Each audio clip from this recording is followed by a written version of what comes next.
Hello and welcome to this first session of Eberron, the newest version of it for Dungeons & Dragons 5th edition. And Eberron is a classic campaign setting from 3.5. Wow, it has been a while, or 3 actually, now I think about it. But Keith Baker, who won the design competition and create a really interesting setting with a lot of layers and things to play with. And Eberron has gotten a new source book, a kind of done in one source book that's been supported by DM's Guild on the DM Guild site. There's some interesting stuff out there for that. We're going to be playing in that setting. I'm going to talk about that in a minute. Hey, my name's Lowell, pronouns he, him, and this session is part of the Gauntlet Gaming Calendar, which is an online gaming club / community. And you can find out more about that at gauntlet-rpg.com. There we have links to our podcast network, to our blog. You can find about how to play with us on the calendar. You can find out about the whole YouTube like massive collection that we've got together. I feel obliged to say, because this is kind of a noir mystery game, that right now the Gauntlet publishing side of things is doing their Kickstarter for Brindlewood Bay, which is done very, very well. But it's a great game and it's worth supporting. So maybe you go and check that out. And it's got some writing by yours truly in it. Oh, too. that's right. That's right. You had some stuff in there. Jim has done some really interesting stuff with that and is working on some other interesting stuff on other Gauntlet publishing materials. So what's going to happen today is you're going to hear me talk a lot for a little bit, and then I'm going to have the players introduce their characters. We'll see if there's any details we need to get finalized or finished out on those characters and figure out what that means. And then we're going to kind of roll into an in medias res situation. And we'll kind of backfill what's going on there. And then we'll kind of figure out where we roll from there. Again, this is a kind of a setup session, but without the part where I sit here awkwardly while people fill out their forms, because most people have already done a good chunk of that.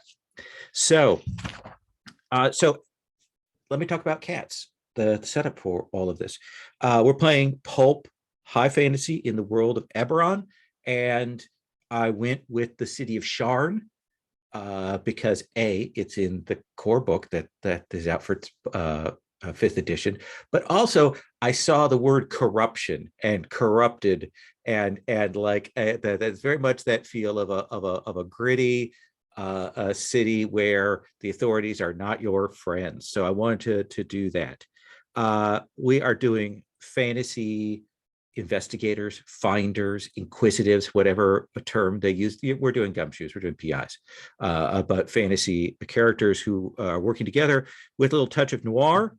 That means kind of slightly down on their luck heroes, maybe financially or maybe socially, in a world that kind of doesn't appreciate them. However, it is high fantasy, so everybody has some cool things that they can do. And we will be using a milestone approach for experience. So players will be leveling up a couple of times during the 2 months that we're going to be playing. This is going to be, talk about the approach that we're going to be taking. This is going to be mission / mystery based with connections between those mysteries and hopefully some good downtime play, letting our players explore their backstories, explore what they want to know about their characters. While the first mystery that we do may be a little more structured. After that, we're going to experiment with some more open play as we proceed, inspired by Brindlewood Bay. I have a player in one of my other games who's written up a whole adaptation for it for D&D 5e. We'll be borrowing a little bit from that, but we'll be kind of playing with those techniques. The tone itself, this is fantasy action pulp. Doing risks, taking chances, doing stunts, those things are worth doing, and they will earn you inspiration. So that's going to be a thing that we're going to have in the back of the mind that we want to kind of go big. Our characters, while they are maybe marginalized in the society that they're in. They are not evil or chaotic. Morality is a little more gray here. So like my touchstone for this would be Buffy, weirdly enough, for the kind of morality, like gray, like back and forth that would do. TV, maybe 14 plus is kind of how I imagine things. But that's also something that we can negotiate throughout play about what people are more interested in leaning in towards or not. But that's the basics of that. With that in mind, safety. We have a layered set of safety tools that we're going to be using throughout our play. The first layer of that is the lines and veils. We have a separate spreadsheet that has that for marking up for things which are a hard line on, things which are a veil, which means we kind of avoid it or we do it off screen, and ask first for things that we're going to check in on. Those are the basic set of safety tools. I'll come back to see what players' particular choices have been with those, but that's sort of the most important thing to keep in mind. Second tool, I know you're all familiar with, but I always want to reinforce this, is the X card. And the X card is used to mark out material that is objectionable, that is problematic, that is potentially insensitive. Like things about racial essentialism are things that we might X card in play, those kinds of issues. But it's also for things that we find going wildly off tone, or things where maybe we're playing along and we're in the sort of the heat of it, and maybe we're starting to go towards something that's a line or a veil and we haven't caught it. That's a good time to X card to mark that out. Another thing I'll say about the X card is also a good place to like punctuate and pause. Maybe somebody's play is kind of, off from what you have as your expectations. Maybe somebody is stepping in on your scenes, that kind of thing. That's a good time to mark us, to take a pause and stop and recalibrate at that point. Last of our main safety tools is the open door policy, which means that should you need to step away, should you need to leave, whatever, you're more than welcome to do that. If you can tell us that you're going to be back, that's great. But you're not obliged to. And that can be for personal reasons, physical reasons, somebody's at the door, whatnot. All of those are legit reasons to do that. If I vanish and don't come back for like 10, 15 minutes, assume that you can leave because, I'm not a professor emeritus. So you can go at that point. But that's an important thing to keep in mind, that should you need to walk away, whatever, you should feel free to do that. The related statement to that is if we get to playing and you realize that this is not the game I expected, or this is not the game I signed up for, or this is not the game I want to play, it is 100% legit to say, hey, thank you very much, but I don't want to keep continuing to play. You shouldn't be forced to play a game that you're not enjoying. So these are all things that you want to keep in mind. So I'm not the most experienced D&D 5e GM, but I've been doing it and I'm an experienced GM. So I want to point out a few things that I will be doing mechanically in the way that I play story gaming with D&D 5e that you're going to want to keep in mind. Number one is the idea that inspiration is a thing that you can gain for doing cool shit. And again, to spend inspiration to give yourself advantage on a roll. Inspiration is also something you gain if you call a scene that is cool with an NPC. If you deepen your backstory by doing that, I'll hand it out, or maybe another player will suggest maybe that person should get inspiration for that. So that's a mechanic that comes from the base game that we want to keep in mind that we are using here. On a related note, I tend to, when people do skill rolls, I tend to read things by margins of success. So somebody might have a DC of 12. And let's say that somebody rolls like 2 or 3 less than that. What I may offer at that point is success with a cost, or a lesser success, or a mixed success. And I may do that on the flip side. And I may give like a really strong roll, may get additional benefits or bonuses, things like that. So you want to keep that in mind, that I am looking at those and making those judgments on results based on that sort of fail forward principle of things, and having those rolls have a little more impact. On the mystery side of things, two things to keep in mind. If you have a skill that you have proficiency in, that you're using to do like a question or investigation thing, I'm going to take a little bit of the gumshoe tact. If you tell me I have proficiency with this and it's appropriate, I'll give you a little bit of basic information without having to make the roll. But if you want to make the roll, that's the thing that then at that point, it might take time. There might be cost to it, might be those kinds of things. So you want to keep that in mind, that you have those tools available to you. Also, because this is a mystery game, I want to talk about how information gets transmitted from player to player.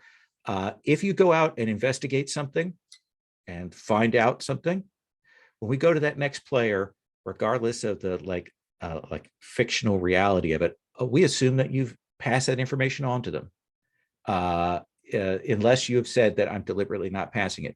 That makes it easier for us, so we don't have to stop and say, okay, have I told that person?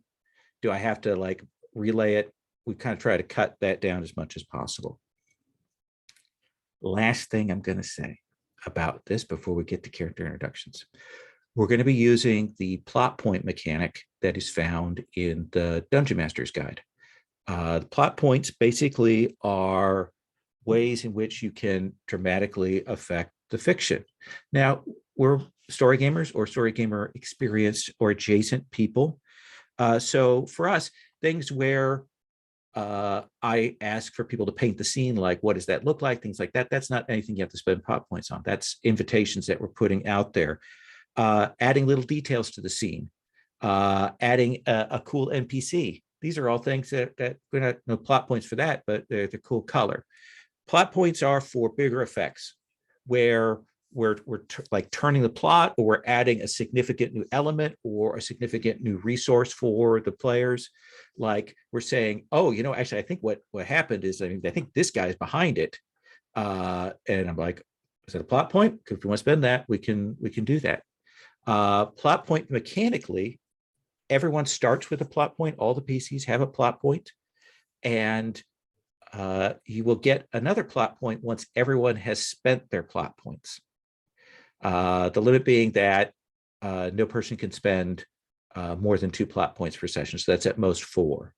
It's a good way to establish cool things about NPCs, or add in when you use your plot points. I'm going to do my best to integrate that into the fiction we've already got established. The only thing I might do is ask if there are edges that are hitting against one another. We may stop to kind of figure out what those are. All right. Any questions about that before I move on? Okay.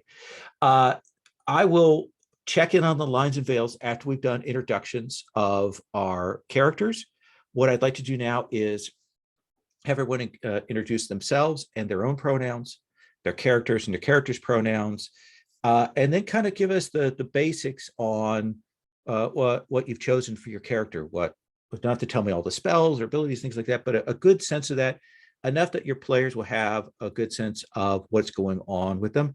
And also keeping in mind that this is session 0. So if we get some overlap and people want to make some changes between now and session 2, we can do that. We can negotiate on that. So I'm going to go, by the way, those of you at home, we are using Roll20. You may hear us referring back to that. So we've got that going on over here, even as we've got this happening here. So I'm going to start at the top of my little list here, and it looks like Kiri Three Blades is the first in my order on the little sidebar on Roll20. So Kiri, please give us the introduction to your character. Hi, my name is Joe, he, him. I will be playing Kiri Three Blades. She is a goblin bard, but not bard in the typical sense, more of a mistress of I learned this in looking this up, the impalement arts. That is what it is called. People who are knife throwers practice the impalement arts.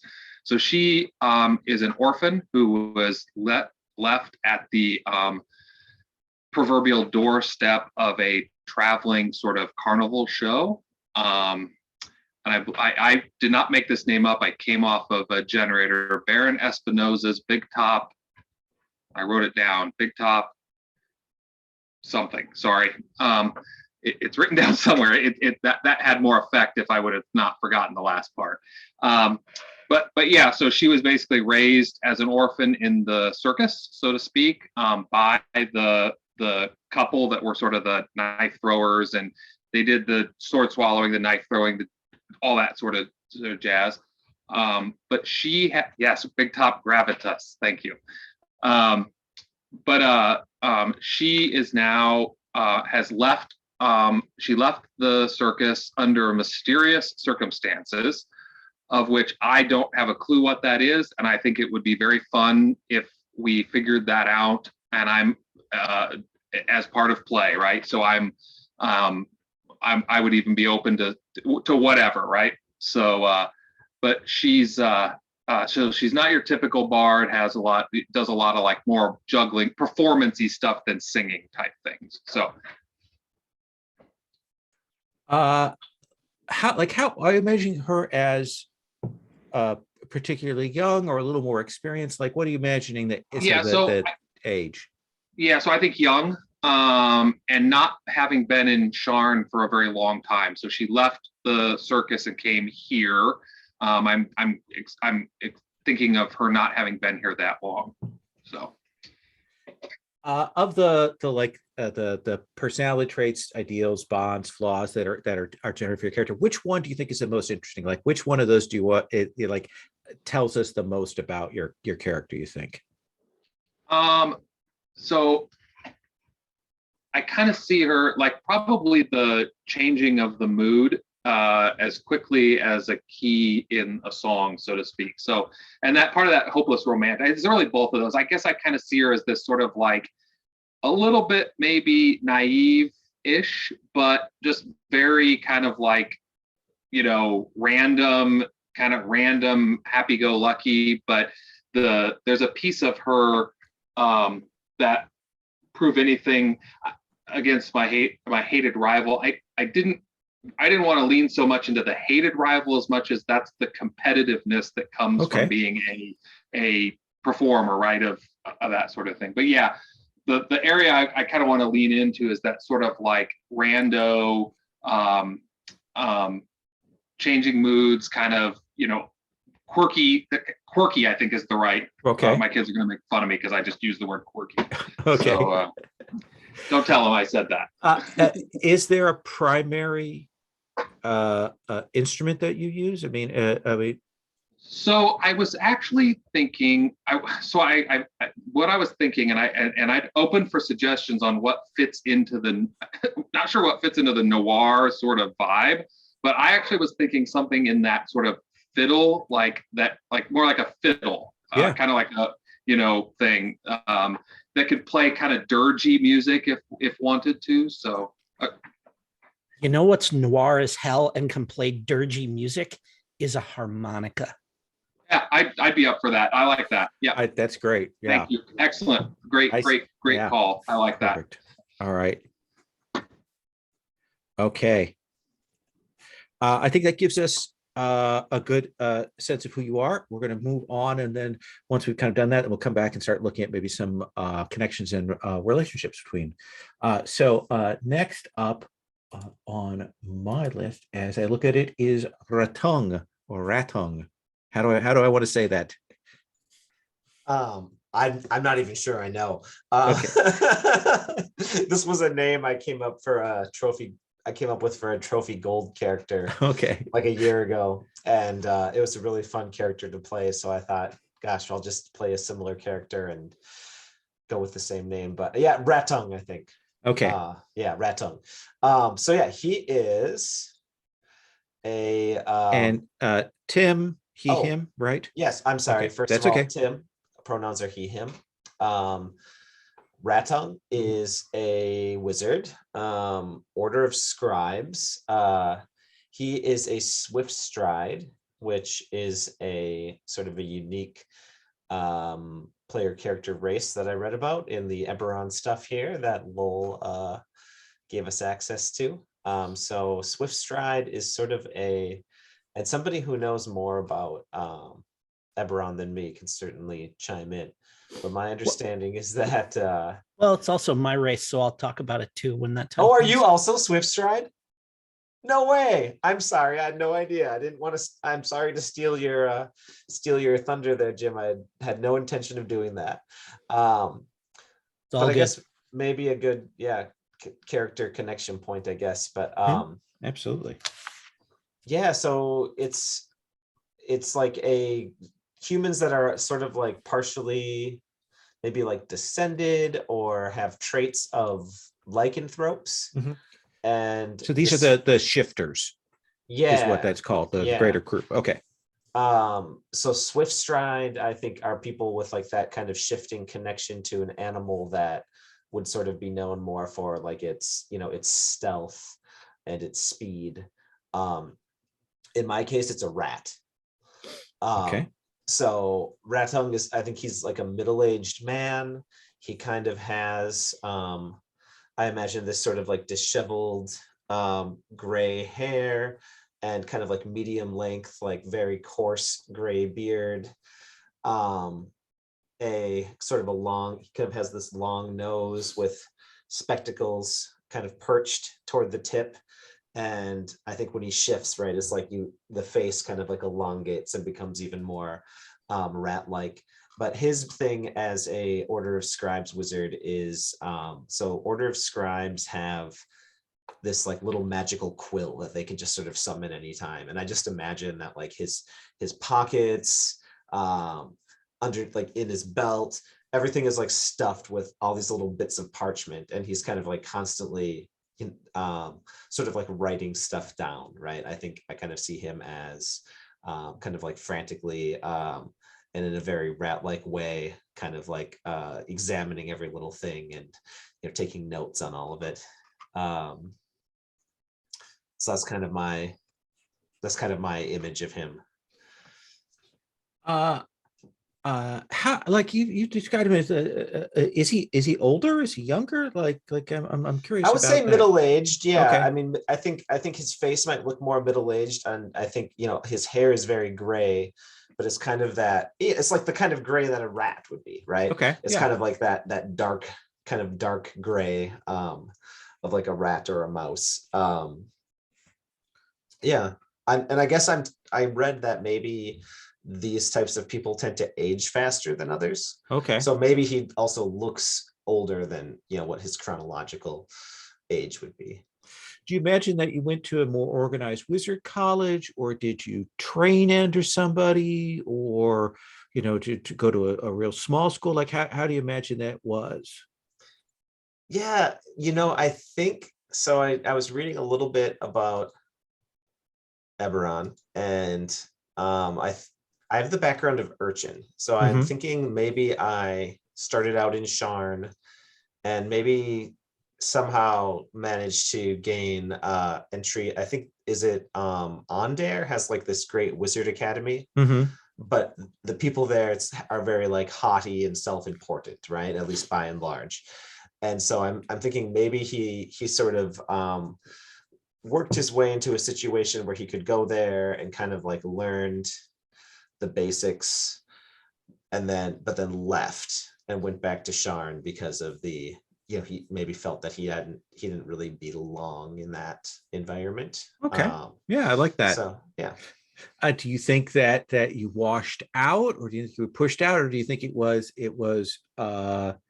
Ratung's like, okay, I need to leave. This isn't getting me anywhere.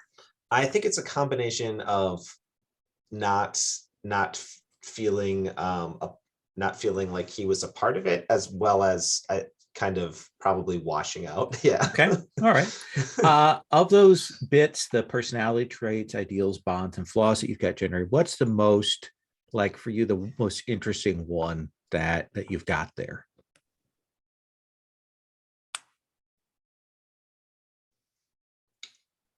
Yeah, well, I hide scraps of food and trinkets away in my pockets. That's kind of where I got the image of like the all of like the parchment kind of stuffed Mhm. everywhere.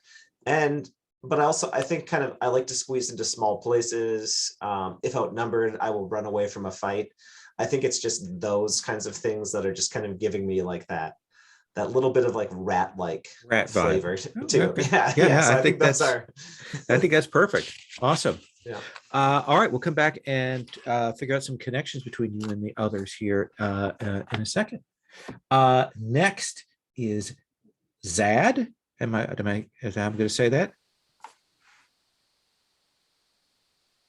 My name is Chris, pronouns he, him, and Zad Whispermore, he, him, is a half orc who has, if it's okay in the fiction, has changed the way he looks because he's a fugitive from the House Thrash, if I'm pronouncing that correctly, which he escaped from. He was raised as a half orc in the Shadow Marches as part of the Gashkala, if I'm pronouncing that right. I think that'll probably be in a few of these half orc type things. I'm not sure.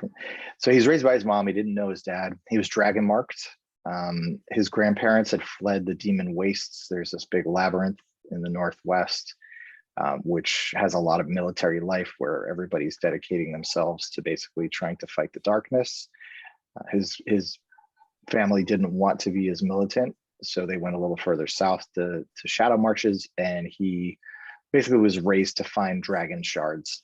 He was then going to be taken to the island, one of those islands off the coast that starts with an X, Xendrick or something like that. Okay. And he escaped on the way there, basically.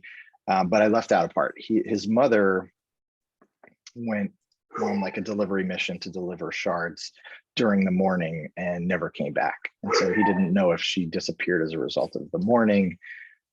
He became a little paranoid that other people in his house may have had something to do with it. And so he started to not trust them.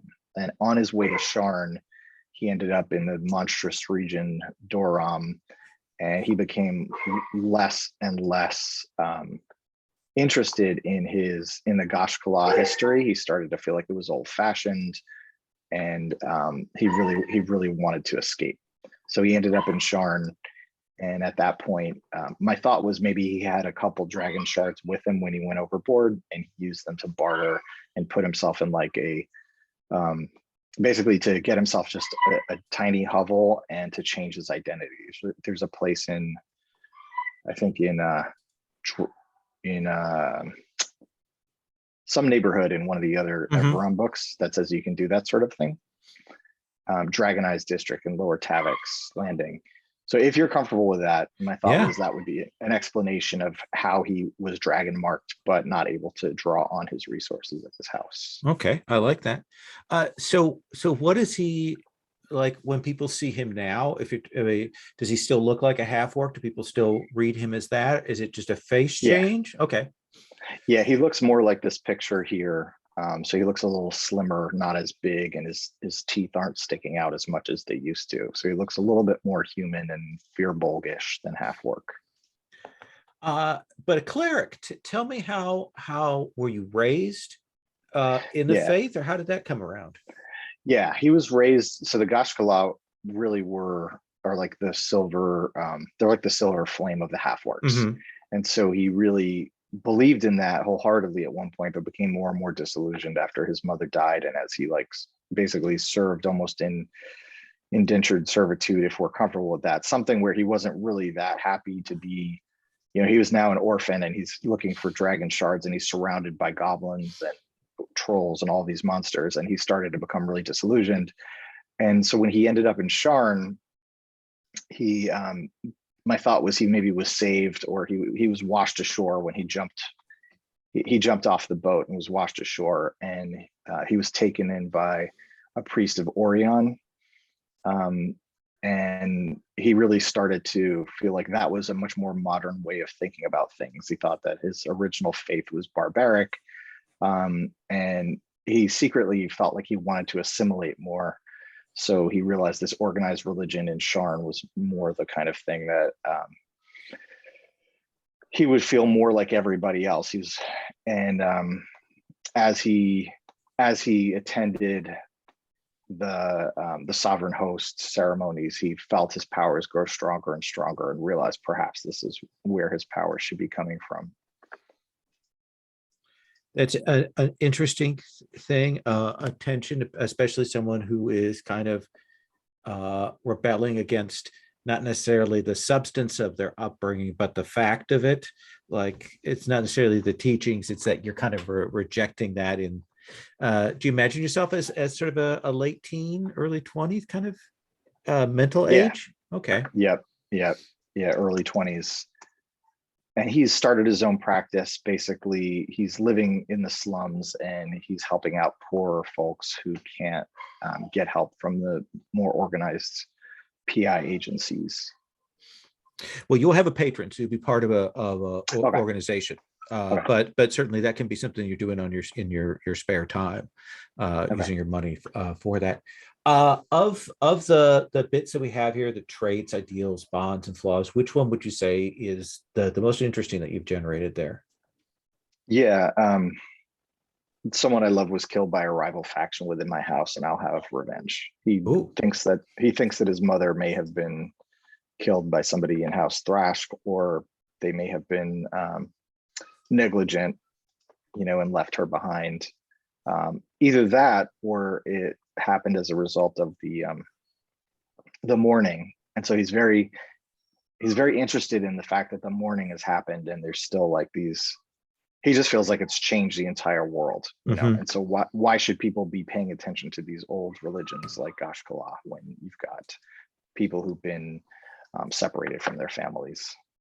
So your dragon mark, that's a significant resource for a house, and you've run away. Do you think you've had finders on your heels trying to track you down here in Sharn? Yeah, they have been, but because of his changed appearance, my thought was perhaps even like they passed him by at one point and didn't notice him, and so he's sort of emboldened as a result of that. I like that.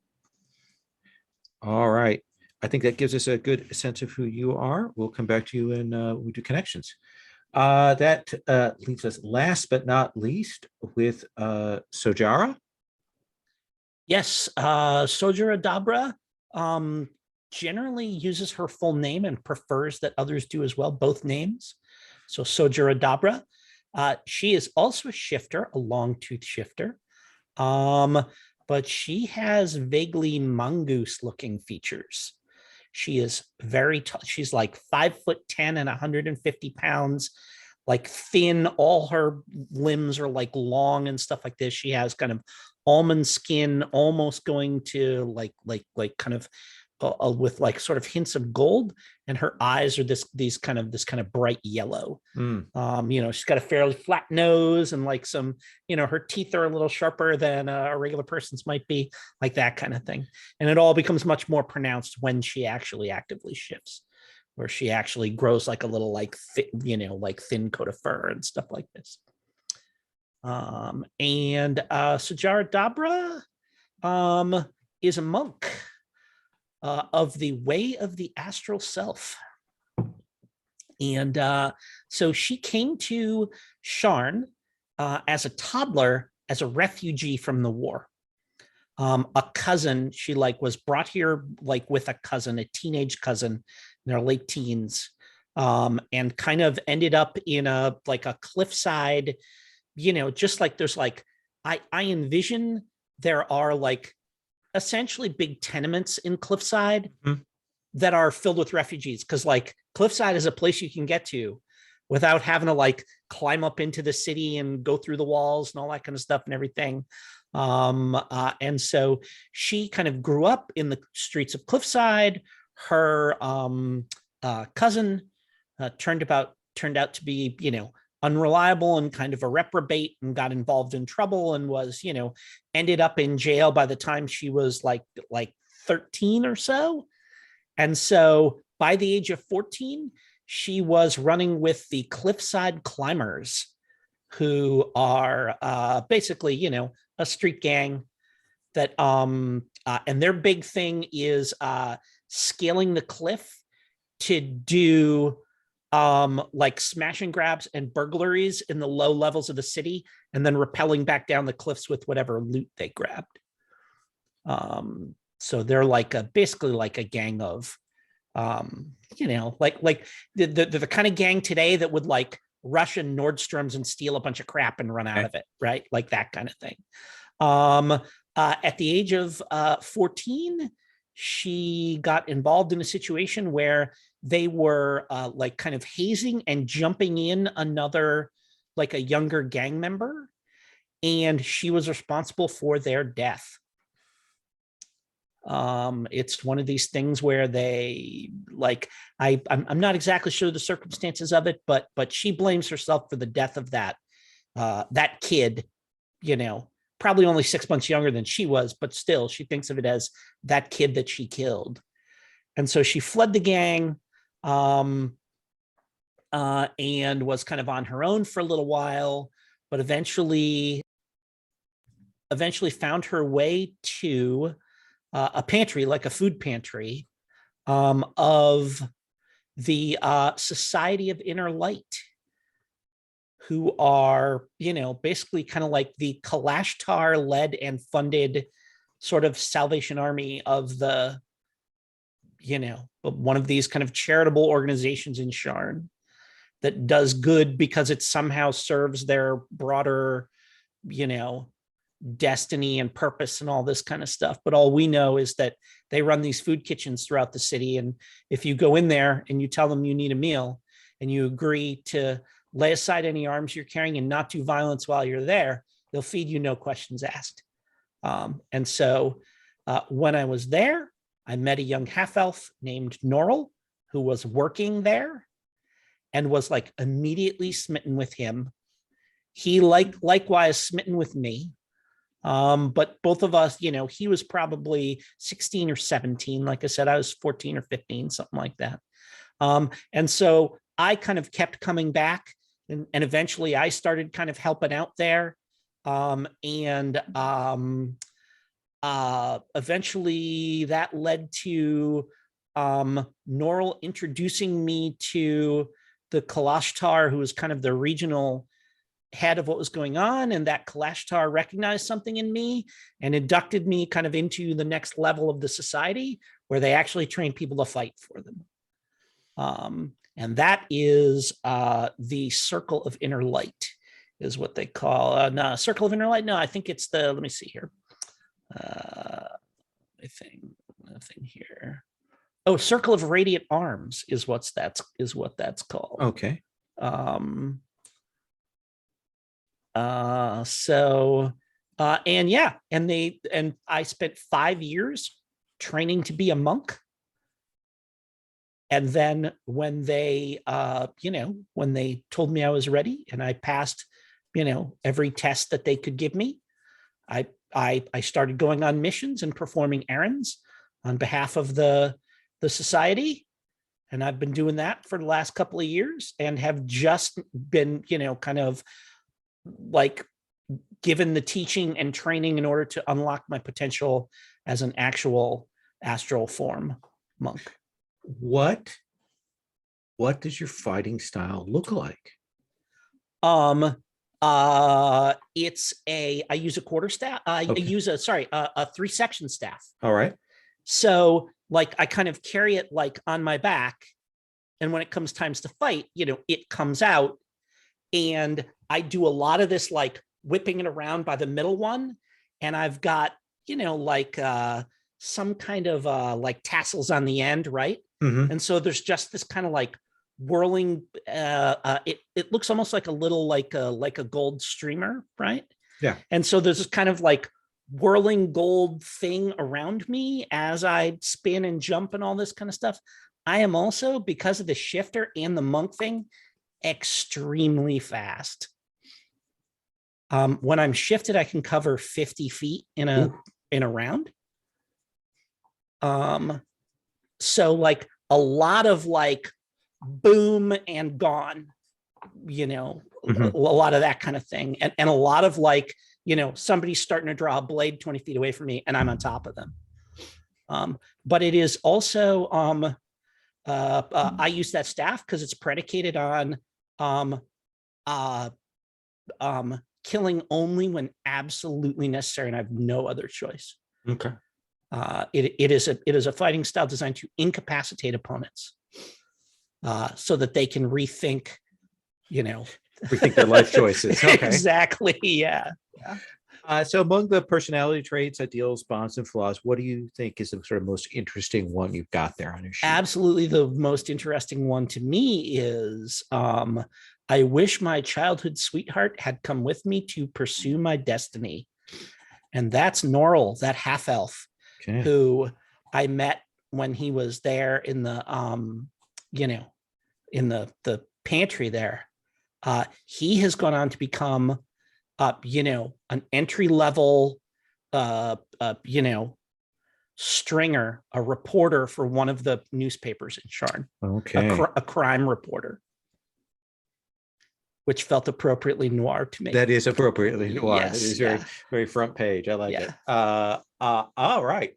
I think that gives us a good sense of who you are.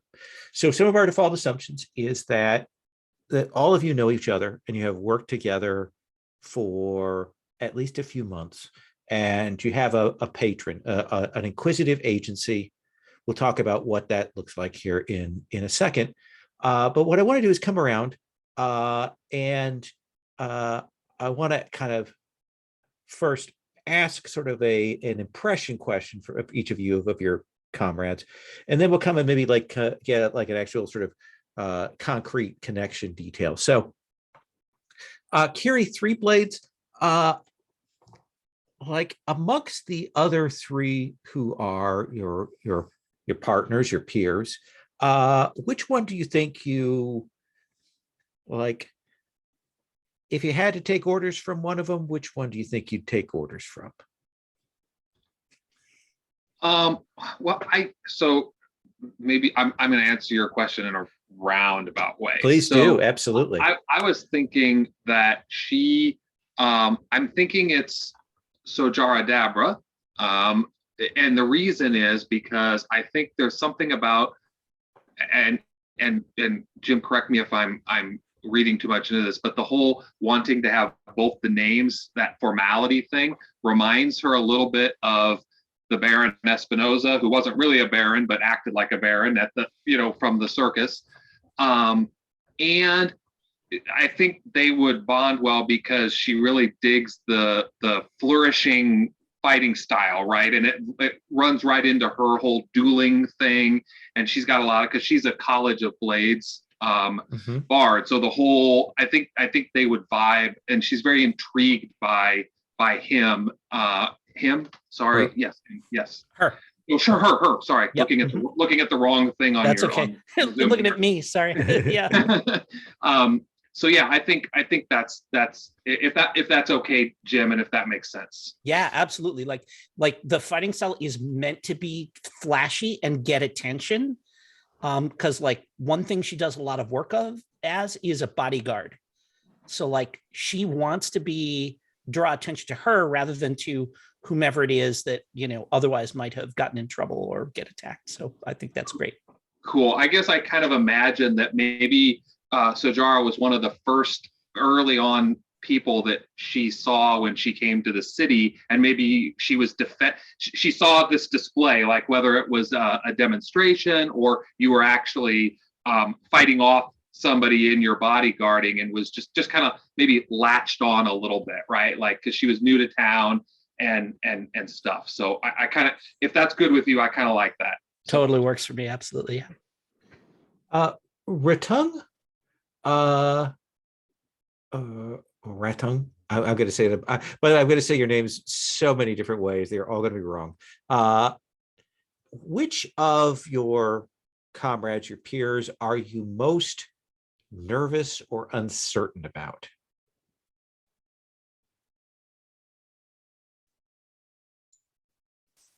I think definitely Zad. I think I mean, and again, Chris, so you can tell me if I'm interpreting your character in the wrong way, but I'm imagining that, I mean, he is a fugitive. He's got people after him. Now, I don't know if I know that, but I would imagine that I'm probably picking up on the signs, right? That he's maybe has a little bit of a feel like he's looking over his shoulder. He does not ever want to be too conspicuous. That's just kind of the sense I got, right?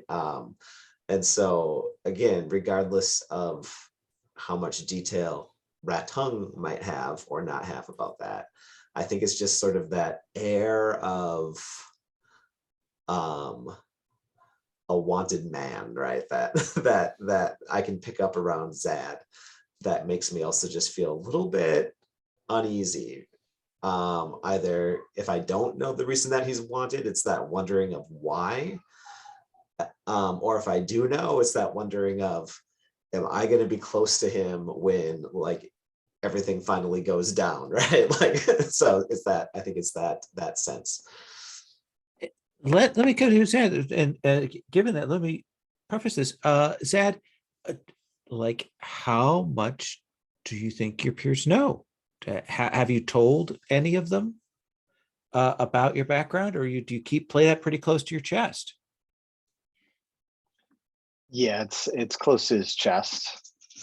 Okay, if that's the case, which of the three, having listened to who they are, which of the three do you think maybe might be somebody that you're thinking maybe they're a person I could tell about what happened?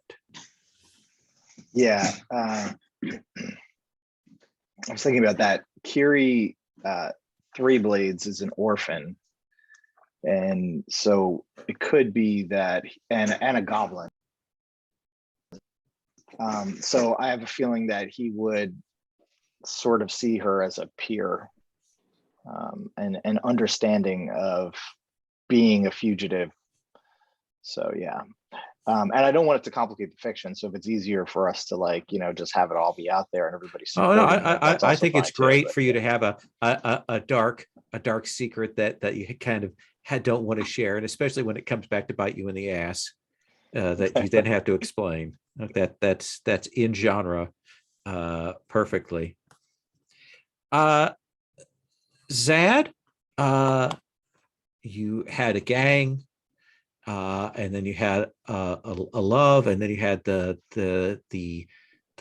brotherhood of this monastery, and now you're with So this. Dabra, right? You mean Yeah, you're Dabra? talking to me, right? Yes. Sorry, Yeah. sorry. That's okay. Sorry to interrupt. So Zari, and then you had the monastery and your time there, and now you're with these peers. Which of them do you think you've come to like have the most either trust or affection for? I think I'm going to point it back at Kiri Three Blades. I like that we've got like, I like that. I like that. In my head, there's like a big sister, little sister dynamic going on there, with each of us maybe thinking we're the big sister. What? I think that is absolutely appropriate. Kiri, what is it about Ratung, or like, who is it that Ratung, like, you have a time in the circus, you spent a lot of time there, you spent years there, like, was it like a particular person or a kind of audience member or a thing you did? Like, what do they remind you of? Like, what's for you the thing that you kind of flash back to when you're dealing with Ratung? Yeah, I think she's reminded of, they had sort of like, even though Ratung is a he, but there was a very sort of similarly disheveled with all of the stuff in the pockets and things. The somebody who did the like fortune telling and those sort of things. It could be maybe Madam Ospira. Madame Ospira. Is that somebody you liked or were put off by, or? No, I think Curie kind of just likes everybody in her own way. And so yeah, I think she thinks that he's strange, just like Madame Ospira was, just in the sense of with all kind of his mannerisms don't kind of vibe with her, but being Carney folk, you live and let live, right? And you don't ask too many questions. And what happened before the Carney stays before the Carney, right? So, which may be why Zad potentially could trust her, right? She's been there, and people accept you in the circus like that, right? So I like that. Raton, your spells, like, would you say that you're primarily kind of a knowledge divination kind of wizard? Is that your focus, or would you're kind of a jack of all trades? How would you describe your wizardriness?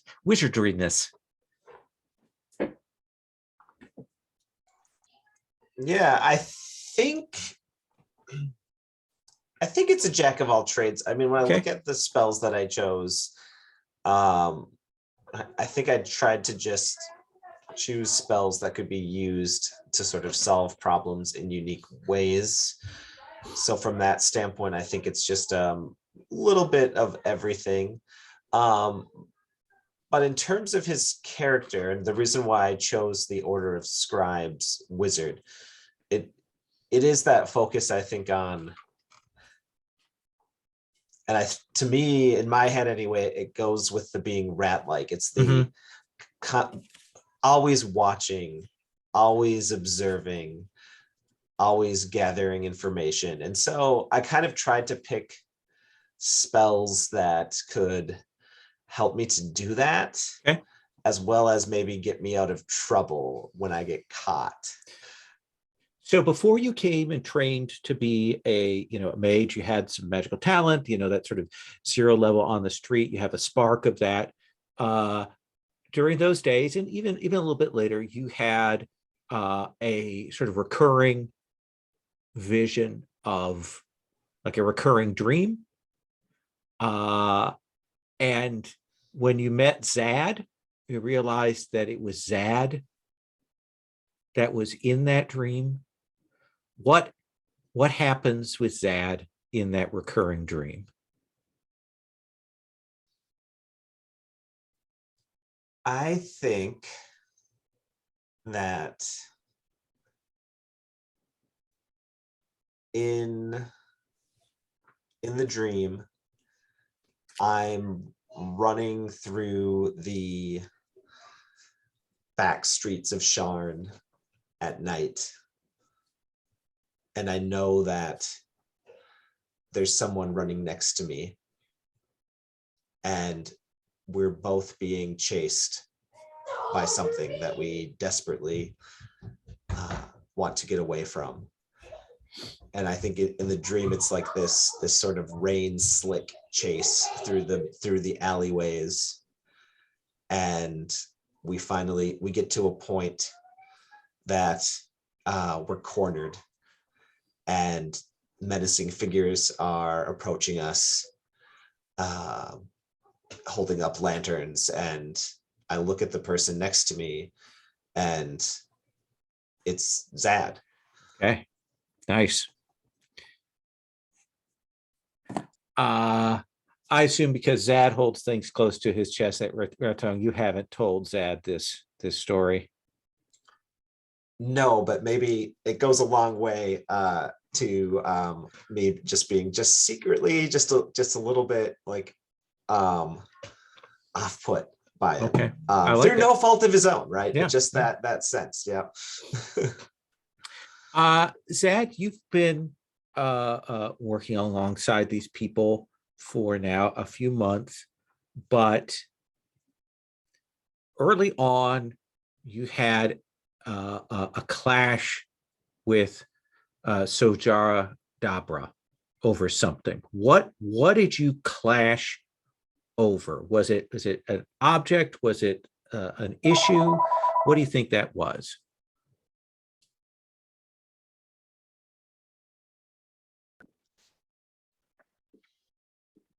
Yeah, I actually have a question. Sajara Dabra what was her background? Was she an orphan too, or did I make that up? She was in a gang, child gang. I was a refugee, so like I got sent to Sharn with a cousin. So That's right. I might be an orphan. I don't know.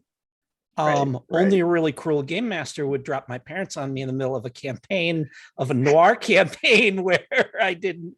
But like I'm a street kid. Absolutely, like, I was in a gang, and I did crimes and all of this kind of stuff. And if it helps, I am extremely open and transparent about my past. And perhaps I expect that from others who I regularly interact with. Yeah, that's a good one. Yeah, I was trying to, I like that. I was trying to picture the whole background of the astral self. You're a monk, I'm a cleric. I'm trying to think if there's any commonality where I would have found a difference and judged you in the way that you decided to live your life. I have no particular interest or faith in the gods. Right. Power comes from within, and discipline, and finding what the I power think. inside yourself. Yeah, that's The what I gods think are it's a about. crutch, my friend. Yeah, Zad is a little bit impressed by Sojara Dabra and frustrated that Sojara Dabra has these powers from themselves, and he feels the feeling of a little bit of a crutch and having to assimilate. And so what he's done is he's now projected,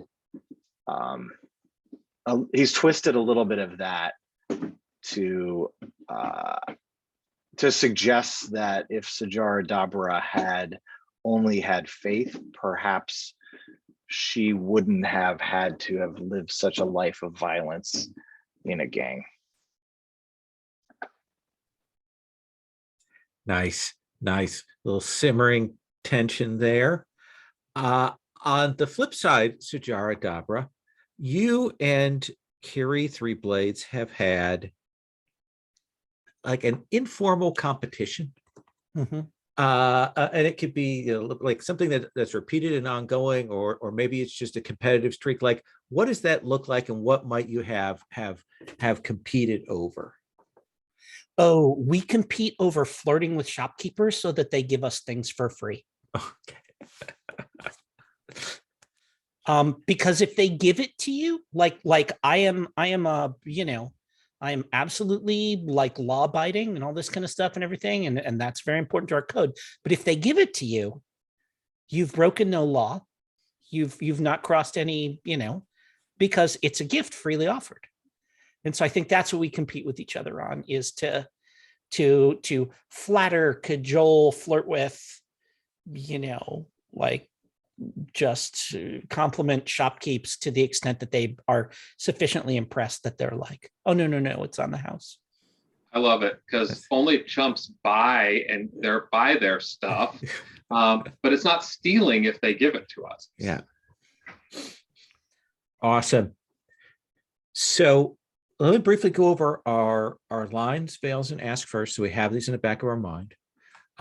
So far, we have hard lines on the following things: harm to young children, homophobia, sexual assault, torture by the PCs, transphobia, and twins. And then we have fails on harm to animals, so non-monstrous animals, sexual content. Both of those are kind of fade to black or off screen. And then PC betrayal, and it's a good one to mark at that, like, okay, let's check in before like if we come to those points of PvP tension, we'll slow down and stop and check in on those things. What I want to do is this: is we're going to take our first break here. I always take 10 for the first break. We'll come back. We'll talk a little bit about the patron and the organization, and then I'm going to dump you in the mix. So that is what we're going to do. So we'll come back in about 10 minutes. Okay.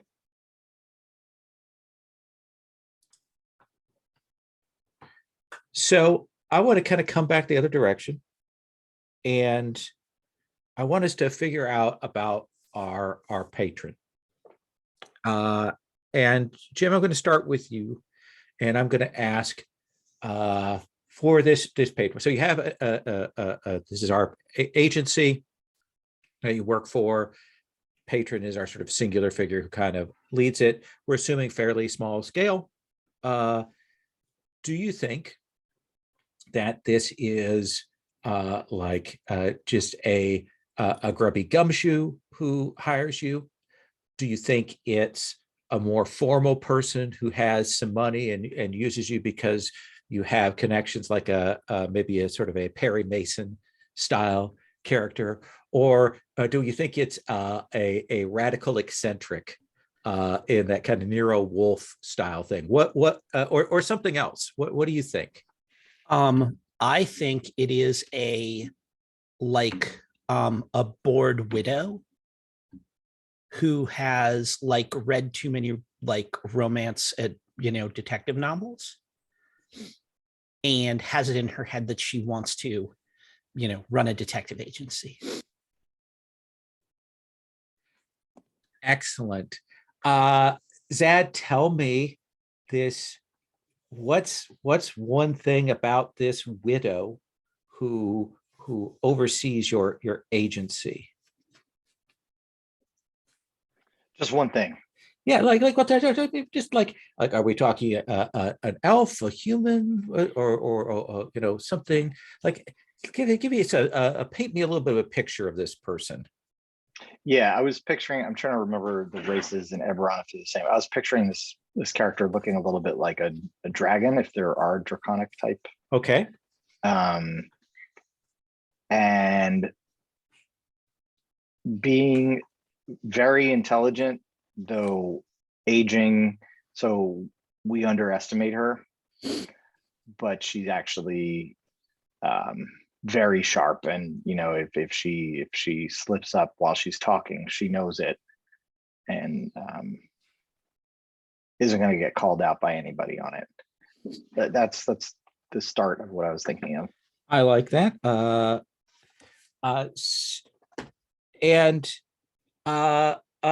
Ratong, what is something that has made you and the others, besides her kind of general intelligence and her sharpness that comes out, what is something else that has made you actually have some respect for her?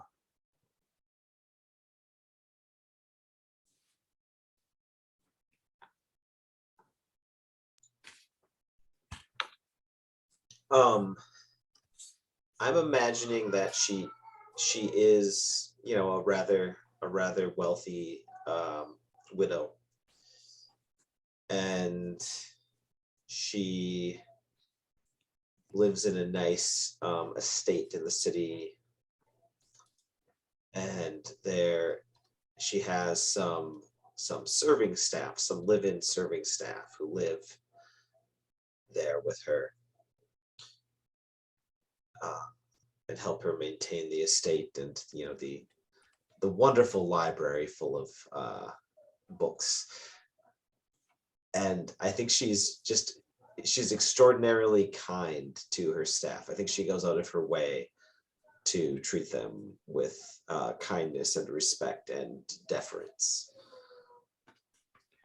I like that. On a varied staff, maybe a slightly broken down Warforged who was damaged such that he couldn't be fully repaired, and he works there, and she's always very good. I've got a name is Eleonora Mendoza is a name for her.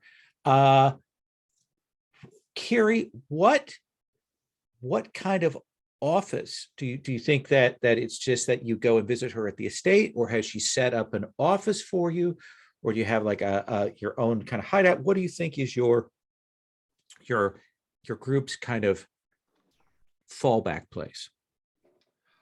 Well, I kind of like the idea of and this in the that she has some, it's like a brownstone thing, one of the like and like we would occasionally go there to get jobs or things. But I kind of like the idea of us, like we have having some sort of like pub taverny sort of place that we kind of hang out, and that's our sort of, like, if you think in like the bookie whose office is that corner booth back in the back, right? I kind of like that a little bit, that's our sort of, at least right now, that's sort of our vibe. Maybe there's an upstairs, walk up the side storeroom that you can use for business, or after meeting clients, that kind of thing. Okay, I like that very much. So my next question is this.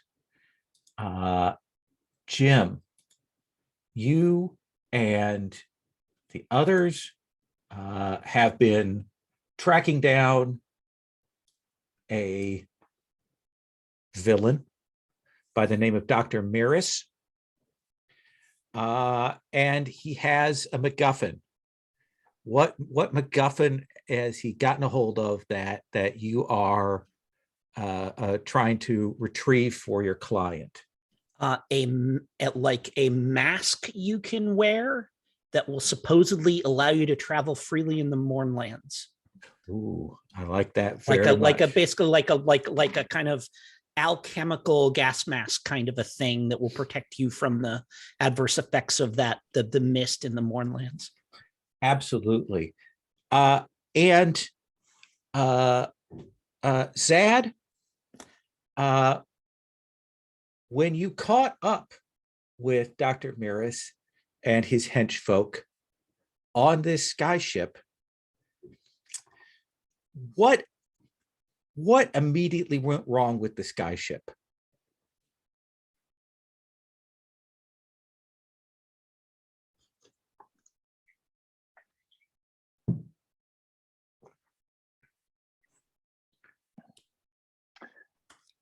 So all of the windows have like a pressure sensitive metal in case you get up too high, so that the glass won't break, or what. All of those closed, and nobody could see what was going on. None of the passengers could see what was going on, and we started to feel the ship change altitude, either going up or going down, with very little information. There are the ship is kind of enclosed, and it has these protective things, probably from the war, that people don't usually activate. And somehow, in the midst of your confronting Dr. Miris, those went down, and people are kind of nervous, and the ship is like not reacting like it ought to right now. Rat Tongue, what happened that like gave away the game? Like, you were on the vessel, and you're like, okay, we're gonna get Dr. Miris, he's got his henchmen here, he's got this stuff, he's moving around.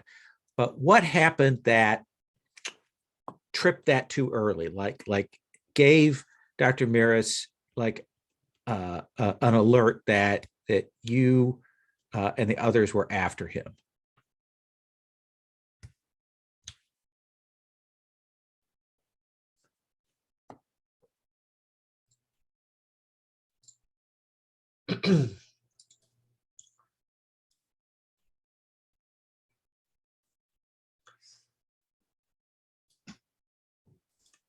I think I'll blame it on myself. Okay. I think that I had magically disguised myself as one of his associates. Okay. Maybe some of the others had actually kind of grabbed this associate, like, you know, when they were alone for a moment on the ship, and kind of, you know, done the thing where you tie them up and put them in the boiler room. And then I try to make myself look like them, magically. And I think maybe it works for a little bit, and then, you know, he sees through the illusion, or yeah, maybe my magic just wasn't as good as I thought it was. He realizes, like, okay, he basically realizes you're supposed to be this person, but you're not. So there's something very strange is going on. I like that. I like that very much. And then Kiri Three Blades, the sort of final question I have here. I think what this ought to be.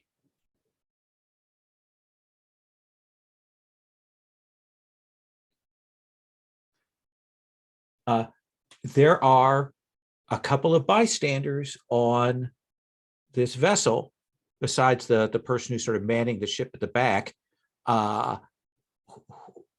Who is one of them that you definitely don't want to have get injured? Clarifying question. Absolutely. Are we talking about a decent sized vessel that maybe was carrying passengers and the doctor was on it and we joined it? Or is it a smaller size where, like, we've come on board and it's just us or whatever? Oh, how about I just show you on Roll20? Ah, excellent. So not huge. Not huge.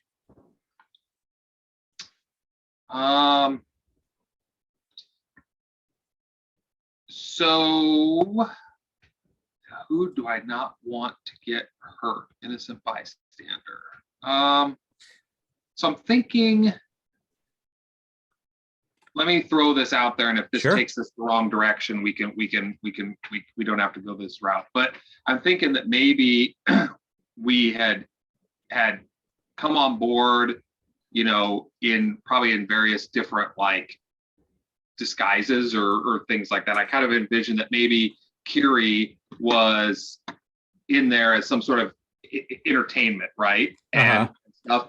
And part of her whole like randomness is she's a hopeless romantic, and in the very short order she's come to feel very strongly about another one of the, like, servants or people that are on the ship, in her typical love at first sight way, and is very concerned that if things go down, they don't want this person to be implicated or hurt or anything like that.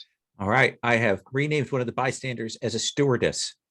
Yes, perfect. Who you have an affection for. So the barriers are down on the sort of external windows. Imagine that this is kind of covered up. There are doors to the back that, you know, go back to the engine and control thing, but you've heard the clunk as they've locked. But something has also clearly happened, because the ship is sort of shaking here as this goes down. Dr. Maris is looking around, has drawn his blade, and has shouted for his henchmen that you know, there's deviltry afoot. And we're going to have you all. I'm going to add you to the initiative track here. Add turn. And turn. And turn. And if everybody could roll initiative.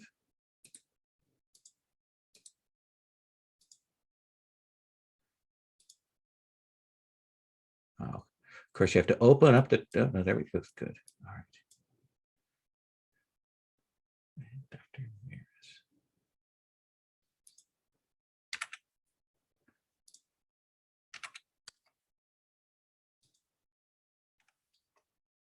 Ratung, what is your initiative?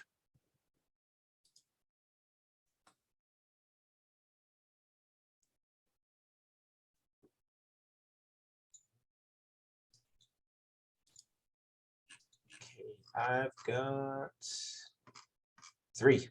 A 3. And Sojara Dabra, you've got a 19, I believe. Yep. All right. So descending. So this kicks off this fight. We hear that rumble of this. There's a clock on the vessel right now. You know that Dr. Miris is the most dangerous. His henchmen are threatening, but not nearly as bad. But Dr. Miris is a serious foe. And this box of gems here is the container that has the mask in it. So that's what that is. So Sojara, let us start with you. Yeah, I'm gonna lead off with a bonus action. My limbs elongate, fur starts to kind of, sort of spring from my, my nose flattens more, my teeth kind of go a little like this. I hunch a little bit more, and as my 3-section staff comes out, I shift into my mongoose shifter form. And for mostly what that does is give me 10 feet of additional movement, taking my move from 40 to 50, and get some temporary hit points. Okay. That lasts for a minute. All right. And if that's your bonus action, what about for your standard action? Then I'm going to, I will have no trouble closing the ground between me and the box there. Okay. Because that's our thing that we're looking for, right? Yes. Is there someone actually holding it, or are they? I imagine that he's got it. Like it's a big metal treasure box that's sort of set down between him and his henchmen. Okay, so which one is he? He is the blue one there. That's Dr. Miris. Is the nameplate not showing for you? I hate it when it does that. Sorry, the nameplate is not showing for me. Hang on one second. Let me go through. The only nameplate I see is my own. Give me 1 second, because you have to set that as a default in the thing. Yeah, I always forget to do that. Some kind of permission level to do that. Yeah, hang on. I don't see anyone else's character sheets either. So advance. Come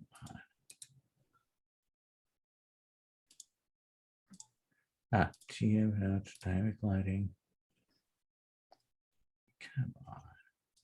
Sorry, this is always the first session, me figuring out again. Nameplate represents character general player C. Okay. Here, you should be starting to see people's names as yes. There's see Dr. Miris now.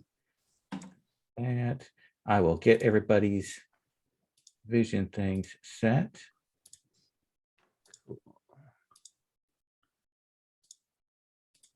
I love that it's on 2 levels of submenu. That's the best. Yep. But there's a global thing I'll set, and after this, I will make sure that I have that set. Get that.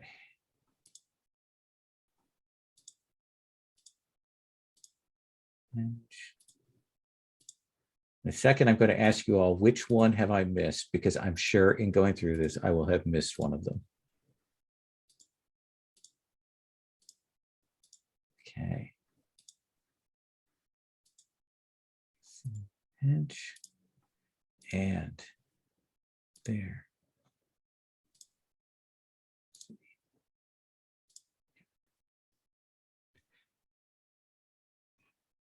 Okay, I'm gonna add turn.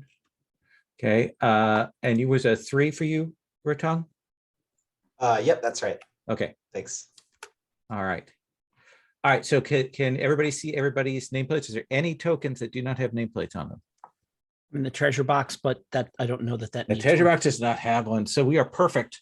Yes, I do see a token on. I'm sorry, all the way to the left, back where like the pink. There's the guy by the exhaust there. Thank you. That's the henchman who's mucking with the engine. Okay. I return back to Sojar. Excellent. So I shift. My 3-section staff comes out, and with a nimble leap, and maybe like kind of hop up 1 foot on the rail and then kind of jump, I land in that square between the bystander and Dr. Miris to protect her. Okay, absolutely. And then I just lay a staff upside Dr. Miris's head. I say, your foul experiments must come to an end. You'll test your fiendish devices on no more residents of the city, because that's why we're after him. It's because to test all this stuff, he was like taking orphans off the street and homeless people and stuff and everything, and exposing them to Mornland gas and stuff. This guy's bad news. He's a terrible person. He is. So I'm going to try and whack him upside the head here. He has an AC of 15. Cool. Let me see what we got here. So this is a quarterstaff strike. Okay. I've got both hands on it, so I'll do a little bit more damage if I hit him. What do we got here? Boom. So that'll hit. That is going to hit. Yes. Yeah. The 15 is going to hit. That's exactly what I needed to hit him. So let's do some damage. No. Oh, I can't roll damage by just clicking on it, can I? Oh. Do I have to? I got to roll a D8. Okay. It's roll backslash or backslash roll? Backslash roll.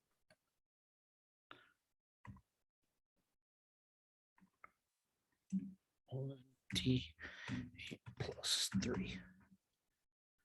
That's a 3. Add 3 more. Total of 6 points of damage as I lay it upside his head. Okay. Crack him across the head. He has drawn a sharp surgical scimitar and a dagger. But you have placed yourself there, keeping him from harming the bystander. Carry 3 blades. Okay, so when it all breaks out, she kind of like gives sort of a big like woohoo sort of thing, and right. And I like the idea that she calls Sojari sis, and then Sojari gets mad at her and tells her no, right? So she's like, go get him, sis. And she is going to 5, 10. These are 5 foots, right? 10 foots. 10 foots. Okay. We are huge. Let's see. So she's going to close the space up towards the henchman, and get as close as 10, 20, maybe. Can I move my person? I think so. It'd be like 10, 20, 30. I think that's what she can get to. Yep. And then she's going to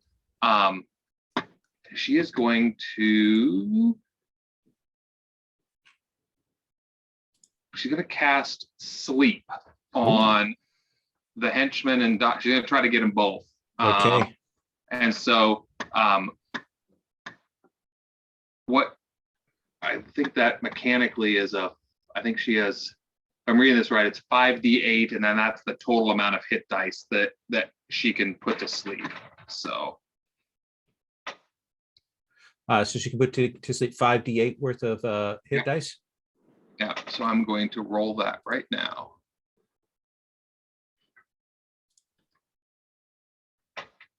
Looks like 21. Okay, so she will be able to get the 2 of them within that attack. What is the save for that? So I just want to make sure we understand that 5d8 is the number of hit points. Points. Sorry, did I say hit dice? Like okay. that? Yeah, Points. huge difference. You're Yeah. correct. Okay. Sorry. Yes. So you'll be able to hit the hench, but not the captain there. Perfect. Perfect. What is the save DC for that?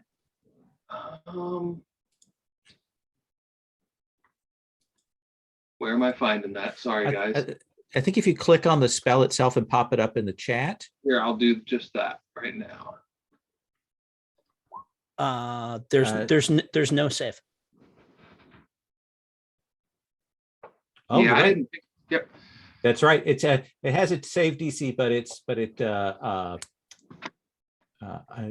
just doing that because it puts the save DC on all of them. So that henchman goes clunk to the ground. Yeah, so I kind of like the idea of as she runs up and makes eye contact with him, and she pulls out her hand and blows like and says nighty night, and yeah, he just crashes to the ground. Dr. Miris is going to step to over here, and he will draw puts the scimitar quickly back in its sheath, draws a dagger, and he's going to whip a dagger at each of you. So Jara, what is your AC? My AC is 15. A 15. So he is going to hit you. I will use my reaction Ooh. to catch the blade he is throwing at me because I'm a monk and I have deflect missiles. Oh yeah. So, He throws it at you and you can catch that, and that is the best. So the damage from the attack is gonna so tell me how much damage it is, and then I roll to see how much I reduce the damage by. And if I deflect it. It is 7 points. Okay, so I'm gonna go a D10 plus my dexterity modifier plus my monk level, which is gonna be D10. Well, okay, so it's a D10 plus 6 to see if I can soak 7 points of damage. Okay, so I think you can do that. Which means the dagger he throws at me, I catch it, just like, and I like to think that I just kind of like snap the handle in between the 3 sectional staff, and then like one hand goes down and I'm holding the dagger in my hand. If you reduce the damage to 0, you can catch the missile if it is small enough for you to hold it in one hand and you have at least one hand free. If you catch a missile in this way, you can spend 1 key point to make a ranged attack with the weapon you just caught as part of the same reaction. Do you wish to do that? Hell yes. Okay. Half the point of playing this class is like throwing people's arrows back at them and stuff. So, all right, cool. You make the attack with proficiency regardless of your weapon proficiencies, and the missile counts as a monk weapon for the attack, which means I use dexterity for it. Nice. So I'm just going to roll it like I'm throwing a shuriken at somebody, because that's the same. It's basically the same thing. Did that? That'll hit. Yes, that sure will.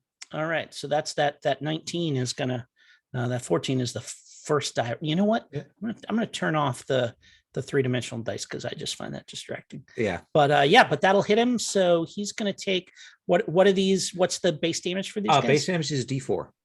Okay, so that's gonna do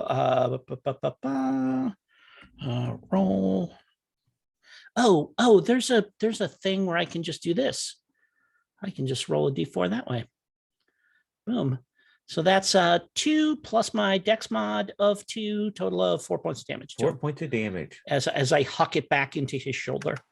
Nice. He does throw the other one at you, Kiri. And so what is your AC?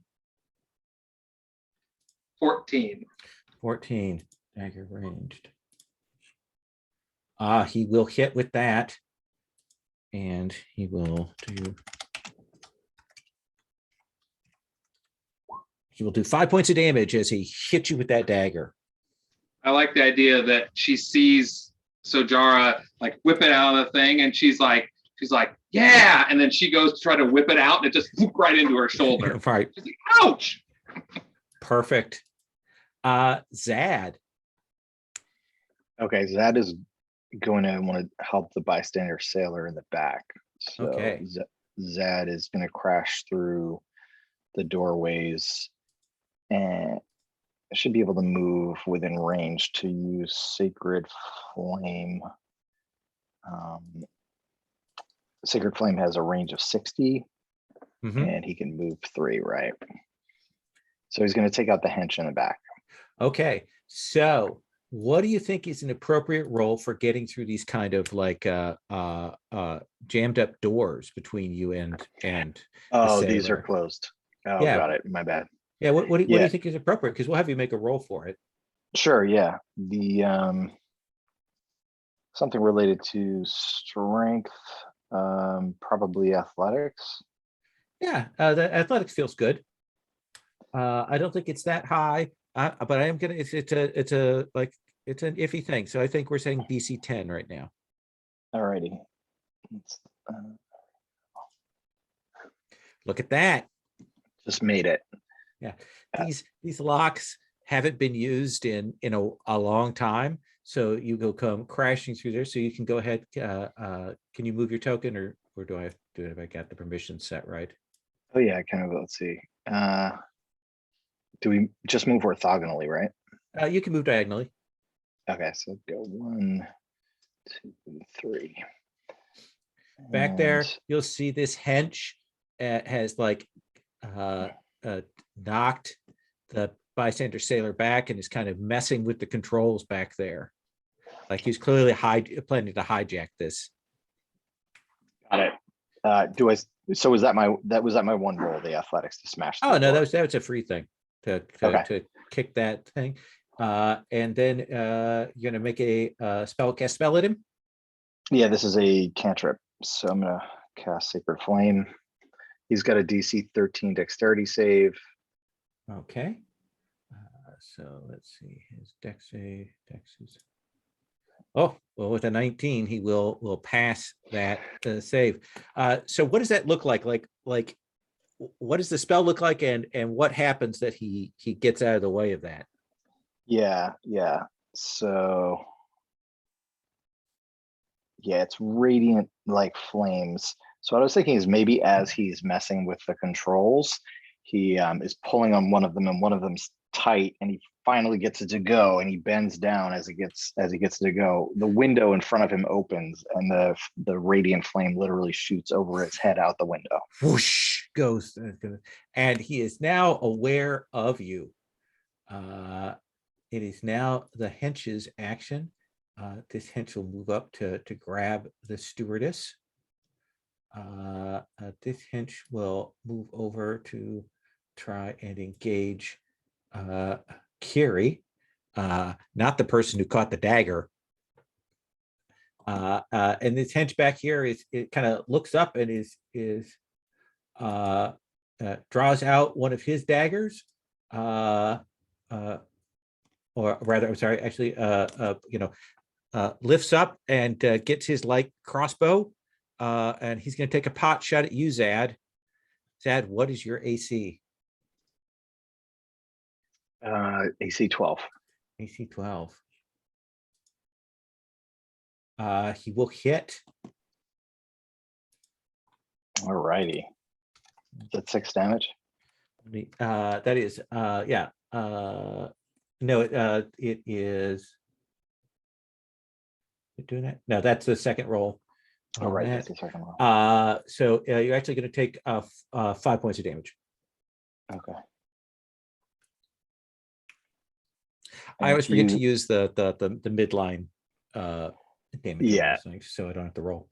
But yeah, hit you with that bow, that crossbow. But of course, he has to decide whether he wants to reload that or worry about the controls here. Carrie, this other hench is coming over for you. What is your AC? 14. 14. And will miss. Comes swinging at you with this scimitar and slashes past you. You are too fast for him. Which brings us to Ratung. Or Ratung. I'm good. Just whatever. I hate myself Either so way. much. I don't know. Well, I'm the one who made the name, and so that's and I don't know how to say it. So I think we just roll with it. You know what might be in character that some days it's pronounced one way and some days it's pronounced another. I think so. that's perfectly legit.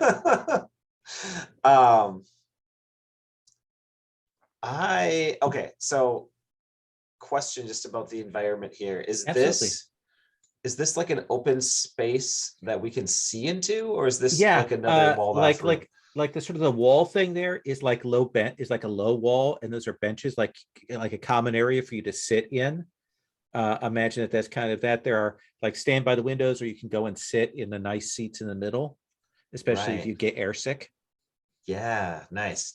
I'm imagining maybe there's like a nice bottle of wine or something kind of here on the table. Absolutely. All right.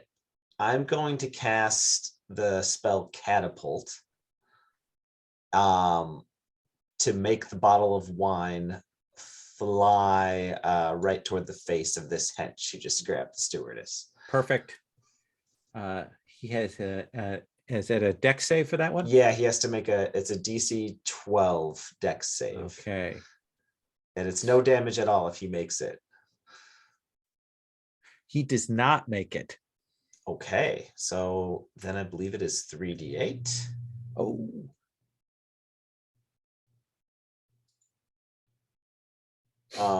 So 10 damage. So he only has 11 HP. So I imagine that when this solid bottle hits him in the face, it just explodes. And I think he drops to the ground. Both for the shards in his face and the wine in the wounds, and he is crying out as that hits him, and he will drop that hench. And to make it official, I'll put my favorite effect over this. He has a big red X over him now to show that he is out. We are on round 2. Ship is still kind of, actually maybe even a little bit more, because there's nobody really in control right this second. Kind of doing that shake up and down. Sajara, Dabra. Yeah, so I'm gonna take like I turn to that passenger and I say, I just say, keep your head down, stay away from them. This will be over soon. And then spin, kind of skip down those. Oh, you know what? There's like a railing there. I just kind of like take a couple of steps, foot up on the railing, leap through the air. And as I am coming down, I'm like doing a kata, like this kind of thing when I'm in the air. Mhm. And then my hands come together like this. And then I like spread them out and kind of do this thing. And as I do, I spend a point of key and use a bonus action. And this activates my astral self thing. And I have 4 additional arms, like Kali style, that are kind of like radiant glowing versions of my own arms that are, kind of coming out from like above and below them. Perfect. Kind of hovering around them. When that happens, I can have, let me see exactly what it says here. Let me read it off since this is the first time I've actually done it. So this is my arms of the astral self. As a bonus action, you can spend 1 key point to summon the arms. When you do so, each creature of your choice that you can see within 10 feet of you must succeed on a dexterity saving throw or take force damage equal to 2 rolls of your martial arts die, as this just kind of blast of radiant light comes out as the arms come out. So that is going to be, I'm going to let the sleeping henchman continue to sleep. Okay. You can certainly move to engage the hench and you know what? Mirrors. Yeah, and you know what? That other henchman wouldn't be within 10 feet of me anyways. So, Okay. so I'm going to drop into that. I'll just move myself. Bam, that slot right there. Okay. And then that goes off. So the hench and Miris will both have to make dex saves. My DC is I think it's a 13 is the save that they need on that. Okay. I think it's let me make sure I know what I'm talking about. I believe that's right.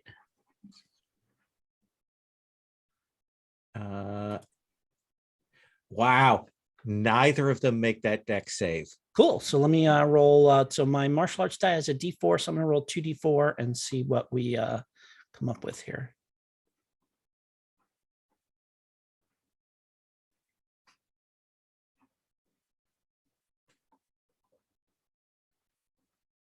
Sorry. That's okay.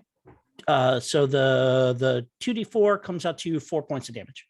Is that so? Each of them takes 4. Yeah, each of them takes 4. Okay.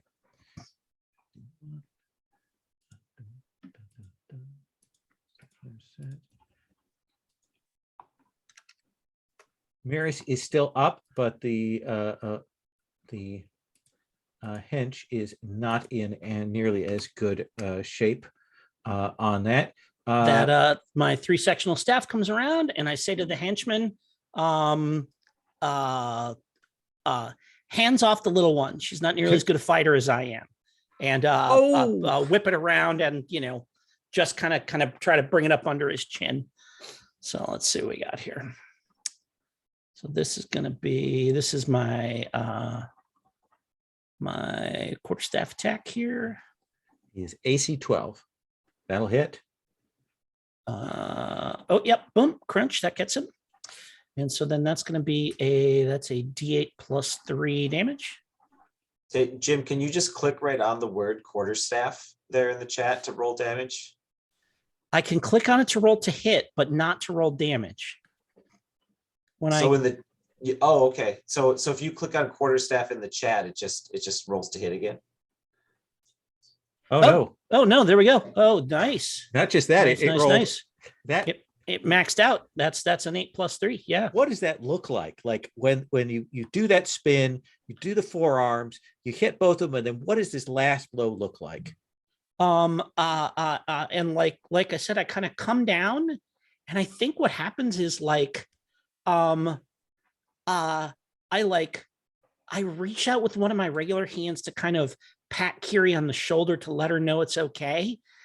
And one of the astral hands grabs the other end of the quarterstaff, and they just kind of whip it around like maybe 3 spins and then kind of bring it down, and it just comes up under his chin, like faster than he can even see. He's, barely bringing the dagger around. And it's just that thing where his head goes up, he's knocked a foot or 2 into the air, a couple of teeth go flying, and he's just flat on his ass on the deck. Crashed out. Kiri. He's going to need some dental work after that. Kiri, you are free from foes. Dr. Maris is straight ahead of you. But there's also the question of the engine. What are you doing? So I think the first thing after all that flurry of activity happens, she's just standing there. She's like, "Oh, come on," and not to be outdone, she turns and gives the stewardess a wink, and because that henchman's down and out, so she's not an idiot. Okay, and I am going to spend 1 die of bardic inspiration and use one of my blade flourishes, which is I guess it's a move of some sort here. Okay. And there are a lot of things going on here with the bard, and so Yes. I apologize. There's a lot. No, the bard is here. a lot. Even in 13th age, the bard is a lot.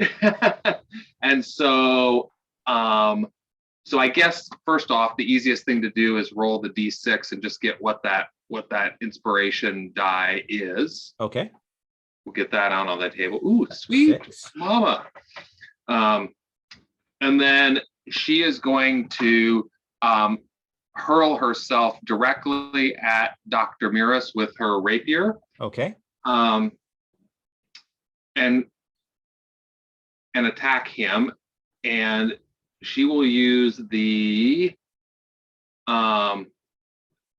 what's called the defensive flourish, which allows, if I guess first I have to hit him with the attack, and then it says Bardic Inspiration deals extra damage to the target you hit. The damage is equal to the number you roll on the Bardic Inspiration die. So +6. But then you also add the number rolled to your AC until the start of your next turn. Ooh, that's nice. So yeah. So I guess I will. I'll move her right up onto there and then roll to attack. Before you roll to attack, would you like to spend your 1 point of standard inspiration to get advantage on this die roll? That would mean when you roll, it'll show 2 dice. I and you do, get because super right high. now I'm all about showing up, or at least I don't know if I can show up. That was pretty impressive. That was pretty but impressive. I can try to keep up. So yes, I will do that. Okay. And So just roll as usual, and we'll look at both numbers that you roll. perfect. Where's my rapier? Where? Oh yeah, you will hit. And then what did you say you could do? You could click Oh. on the thing to get the damage. In the chat, Yeah. it'll show what your Yeah. 2-hit roll was. Beneath it, you can click right on the word rapier, and then that will auto roll the damage with, like, it'll add in your ability modifier to it. Oh. Neat. Okay, so that was 6 plus 6 from the inspiration die. Oh, so that's 12 points of damage. So what does that look like? Like, where do you hit him? Because that's gonna run him through significantly. So I think in the spirit of the flourish and all of that stuff, I think what you'll see is just an absolute, like, almost impossible to follow with your eye, just a series of Zorro-like, whipping all over the place. And then the last thing I'm going to do is she has I think no, I can't do that. Never mind. Sorry, I've already used my bonus action. Sorry. I was gonna, she can do this disengage thing with one of her, but so not in the sense of a disengaging moving back, but she's just gonna go at him and then just kind of hop back. And he's just kind of all shredded up, right? There's just stuff everywhere. You have cut into him deeply. He is forced to swap and switches, and he is going to take 2 shots at you, Kiri. What is your AC right now? So it's 14 plus that's 6 until I think it's till the beginning of my next turn. Okay. So 20 right now. Yeah. So this is so first shot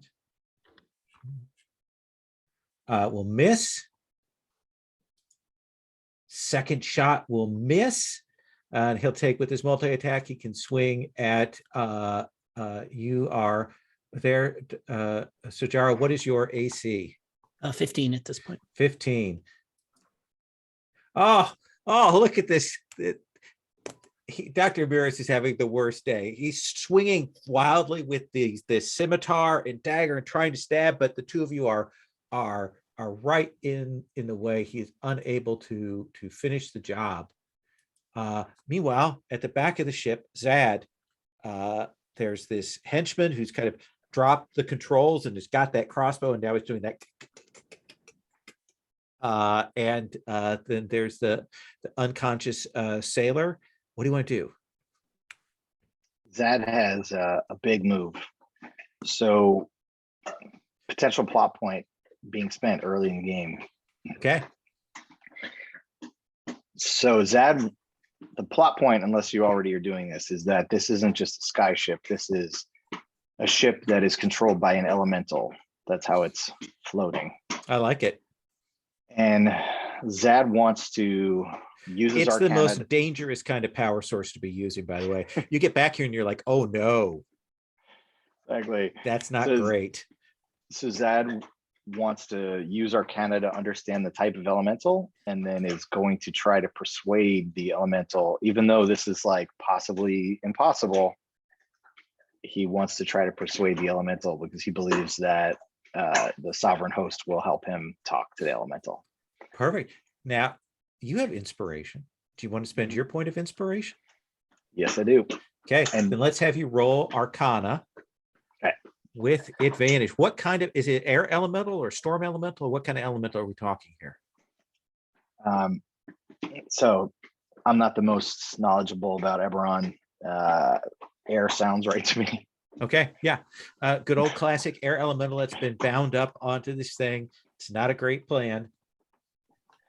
And It would be an yeah, even worse plan if it were a lightning elemental. Yeah. exactly. So I'm already proficient in Arcana, Mhm. so I'm going to just click on it. Yeah. All righty, here we go. Holy moly. That's a crit on that second roll. Yep, and I use the inspiration to get it. Yeah. Tell me what happens. Like you get to tell me. I think you tell me exactly what occurs here. All right. The only question I have when I tell you this is there a subsequent persuasion roll to try to get this thing to do what I want? And now with a crit, I think you've All right. got its attention. You can tell it what to do. For what it's worth, I have a proficiency Let me in free persuasion. and I will do whatever Persuasion you too. wish. All right, so yeah, so Zad, he sees the crossbow and he closes his eyes, and he says to Kiri, he shouts, "Kiri, didn't you have to secure the animals back when you were in the circus?" Hoping that Kiri will know what that means, which he's trying to say, grab a hold of them and grab a hold of something. And he wants to spin the ship so that it goes upside down. So anybody who isn't secured falls down. So here's what that mechanically is going to look like. It flips upside down because you're PCs, because you rolled a crit, everybody grabs on and it twists. And I think the various hench and villains, they are going to have on there'd be a disadvantage on all their checks on the following round. Does that seem like a fair payoff? That sounds great. Yeah. Goes flying around.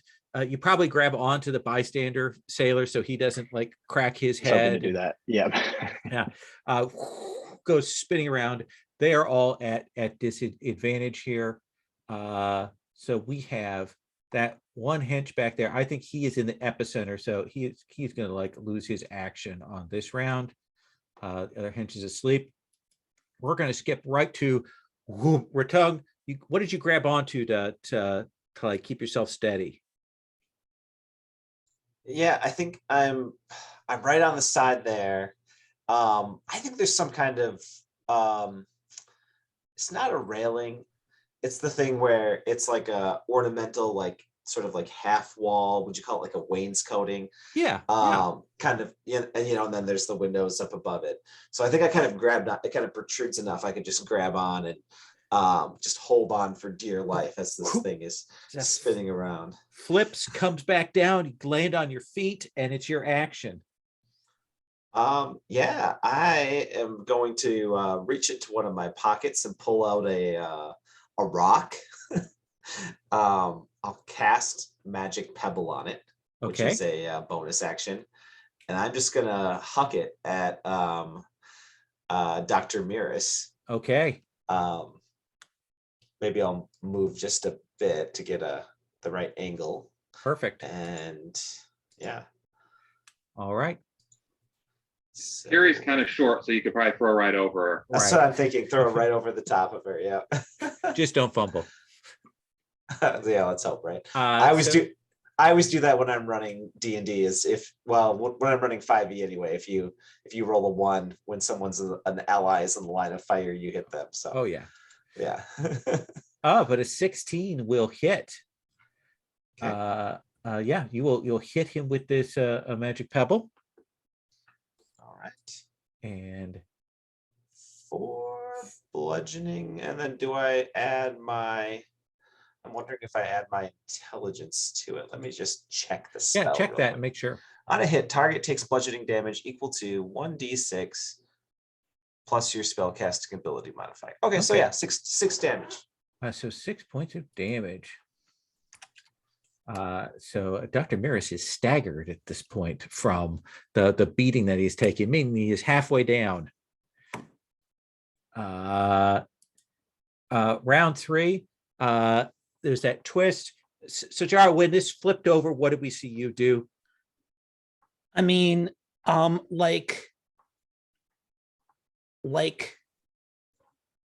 think that like 2 of my Astra arms just reach out to, you know what, to grab like tie downs on the deck that they used to tie cargo down to, right? Mm-hmm. And like I didn't even move. Like I stayed completely immobile. The ship went around. My feet were completely planted. My other arms are still moving because 2 of my astral arms are just holding me down. Nice. And I also kind of like the idea that I just let that guy next to me just go flying off the deck, and maybe even the sleeping guy does too. Because this is the thing where, like, if this is the first episode of the show, we see them go tumbling down towards the city and everybody's nervous, but then they hit some of those featherfall fields that are like around the bridges and gently settle down to where like bystanders then like look up to see what the heck is going on in this airship. Exactly. Yeah. People fall out. Ooh. Mm-hmm. But I'd like that's just the thing about Sharn that I love. I love it. Yeah. Perfect. That does things. So and then the ship settles down. I see Dr. Miras is reeling, and I say you should not have brought yourself to the attention of the widow. And staff comes up, do a little flourish and twirl, and then just round about the side of his head. And I will spend my inspiration here. Okay. Since I think it feels like we're getting towards the end of things. So let me set that up here to my core here.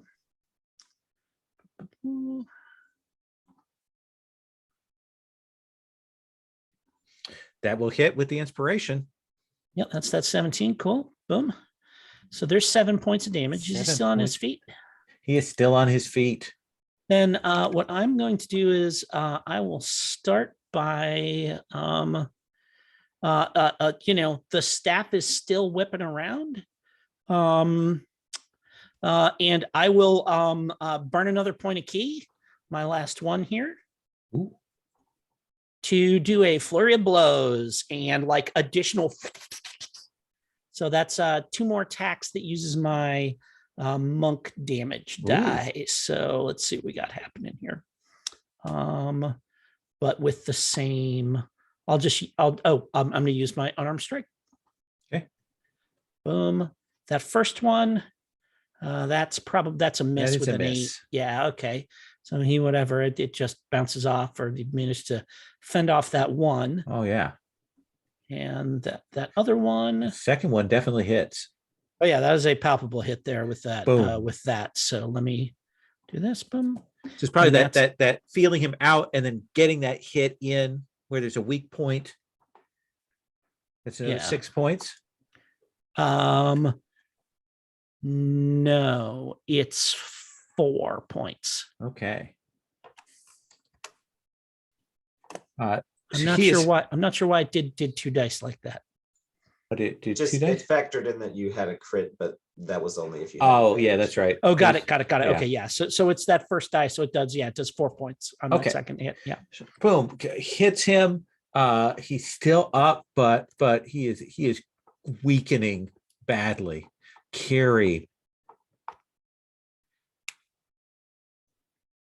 Okay, so I kind of like the idea. So when the ship tumbled, I like the idea that Dr. Miras was grabbed onto like that railing there, and she kind of grabbed onto his legs. Okay. And swung herself. I'm okay and swung herself around so that she's on. When it came back around, she's standing on top of the box. I like that. That sounds great. Yeah. And then So Jara, all this is, I kind of sense all this is happening at the same time, roughly, right? You're like, Mhm. and then, you're whacking him, and then she's going to, she's just going to try to finish him off with her rapier, straight up. So Absolutely. after all that, let's hope the mechanics respect the fiction.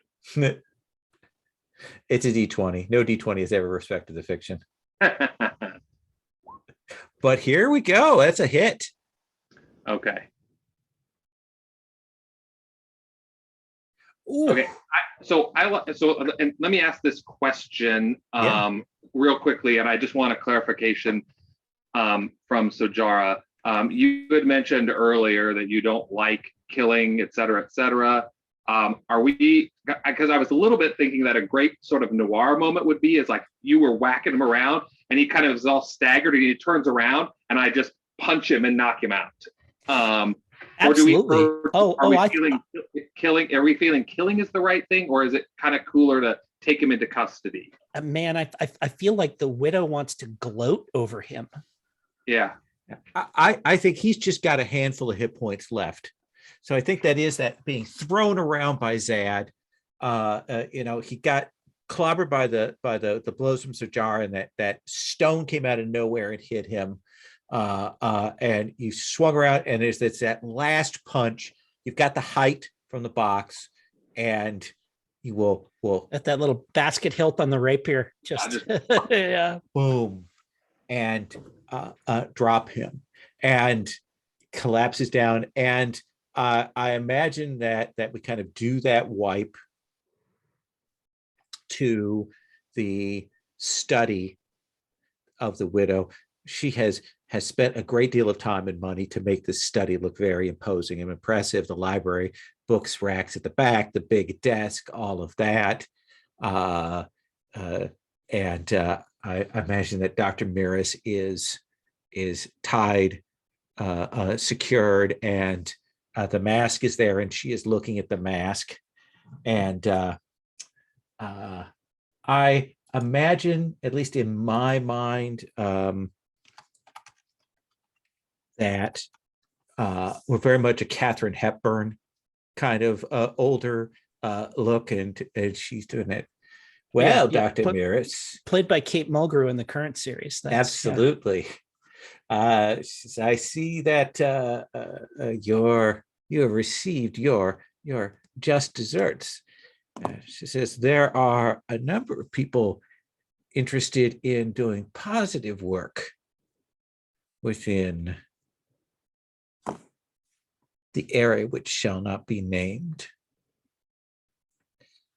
And many people that you have sent there for your experiments, I have made arrangements for you to go and travel there and see the work firsthand. I'll be sending this mask along with it. It'll be up to you whether you can talk your way out of becoming an experiment yourself. And the Warforged, a butler picks him up and carries him out. And she says, "Very well done, gentlemen. Very well done.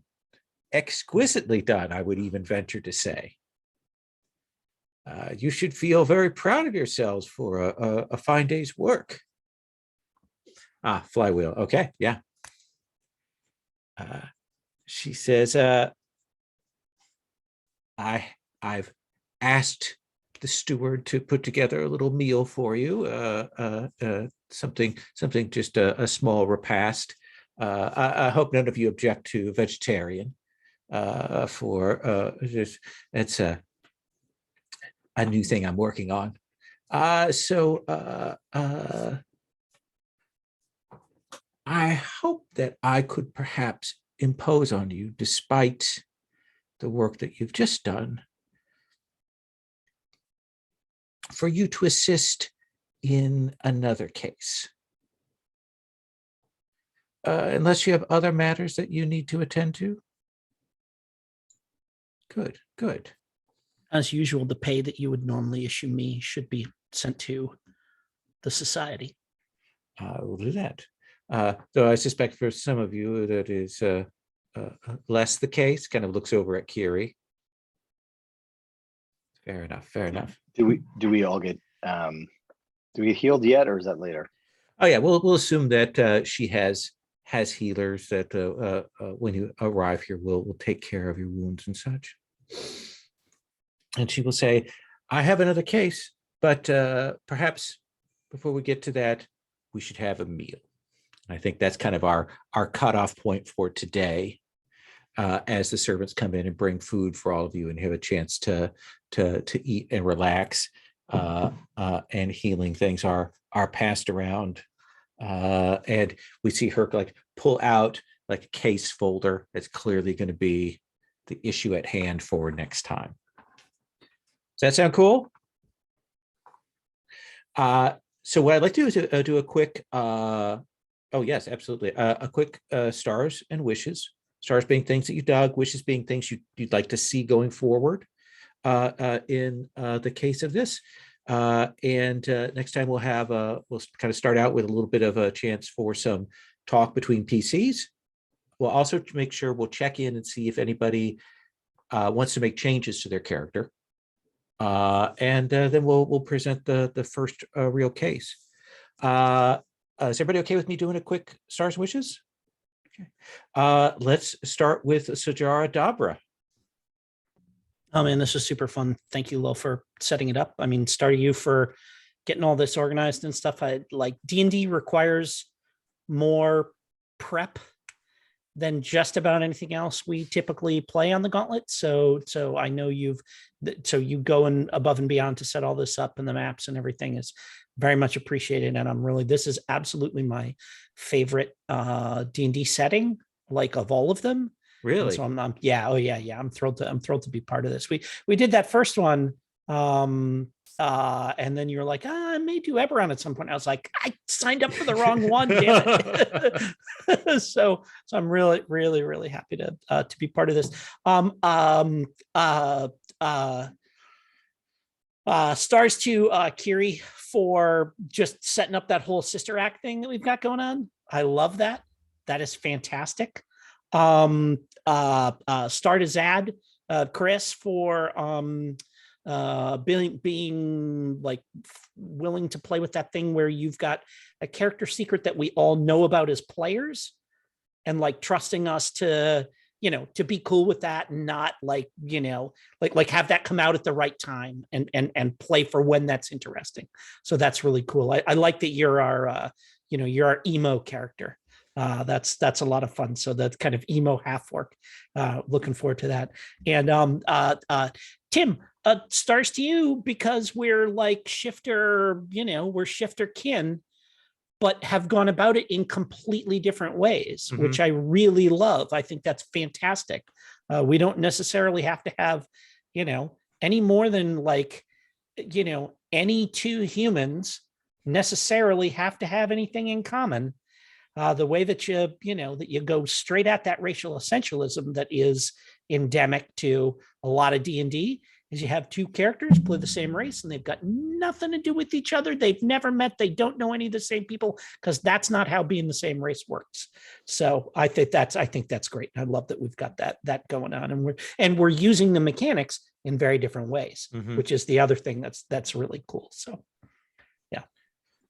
Anything wishes wise you want to like? I definitely want to see this in the next session or two. Like. Well, I think my cutie pie elf reporter, lost love is going to have to come into the game. My old flame, that's a noir thing that I'm definitely looking forward to. Also, like, as the campaign develops, like right now, our patron is sort of a cipher. And learning stuff about her, both that like humanizes her, and like learning about her, because like in Eberron, if she's a dragonborn, they're like barbarians from a faraway land. So like how she ended up here and what the story with that is, and like, you know, she's some kind of like barbarian princess that swept this guy, you know, off his feet and he brought her home with him, or figuring out what's going on with her. I'm really looking forward to that, as well as figuring out the ways in which she's got her own agenda that we may start to become privy to, you know, whether she is happy with that or not. You know, as we get more entangled with her, looking forward to all of that developing. I like that very much. That is a great idea. Zad. Yeah, stars to you for setting this up and for, you know, letting me use a plot point so early. Stars to Sajara, to Jim for all your vivid descriptions. It was really fun, and the being able to be on video and see all the, you know, hand motions, tutting and everything that you were doing basically. Stars to Kiri Joe for the competition aspect. It just made it really fun. And stars to Tim Ratung for all the like little resourceful details, like pulling out a pebble and pulling out the bottle. It just gave it all this flavor. I'd say that the only thing I'd look to see, and it may be that I've been playing so many non-D&D games, just, you know, more player interaction. I know we're going to do PC stuff next time. Even during the battles, like I was looking at how far spaced we were, and given that these were 10 feet, we were so far away that and my own, you know, so one of the things I'm going to do is just try to be a little bit more fluent. You know, like, can I do bless? Can I do aid? Like, was I intentionally that far away so that I couldn't buff anybody? Right. Like, just get a better feeling of that, you know. I think that is a perfect thing. And getting the scale set is always takes a little bit of time to figure out, both for the GM and players. Sweet. Thank you. Ratung. Yeah.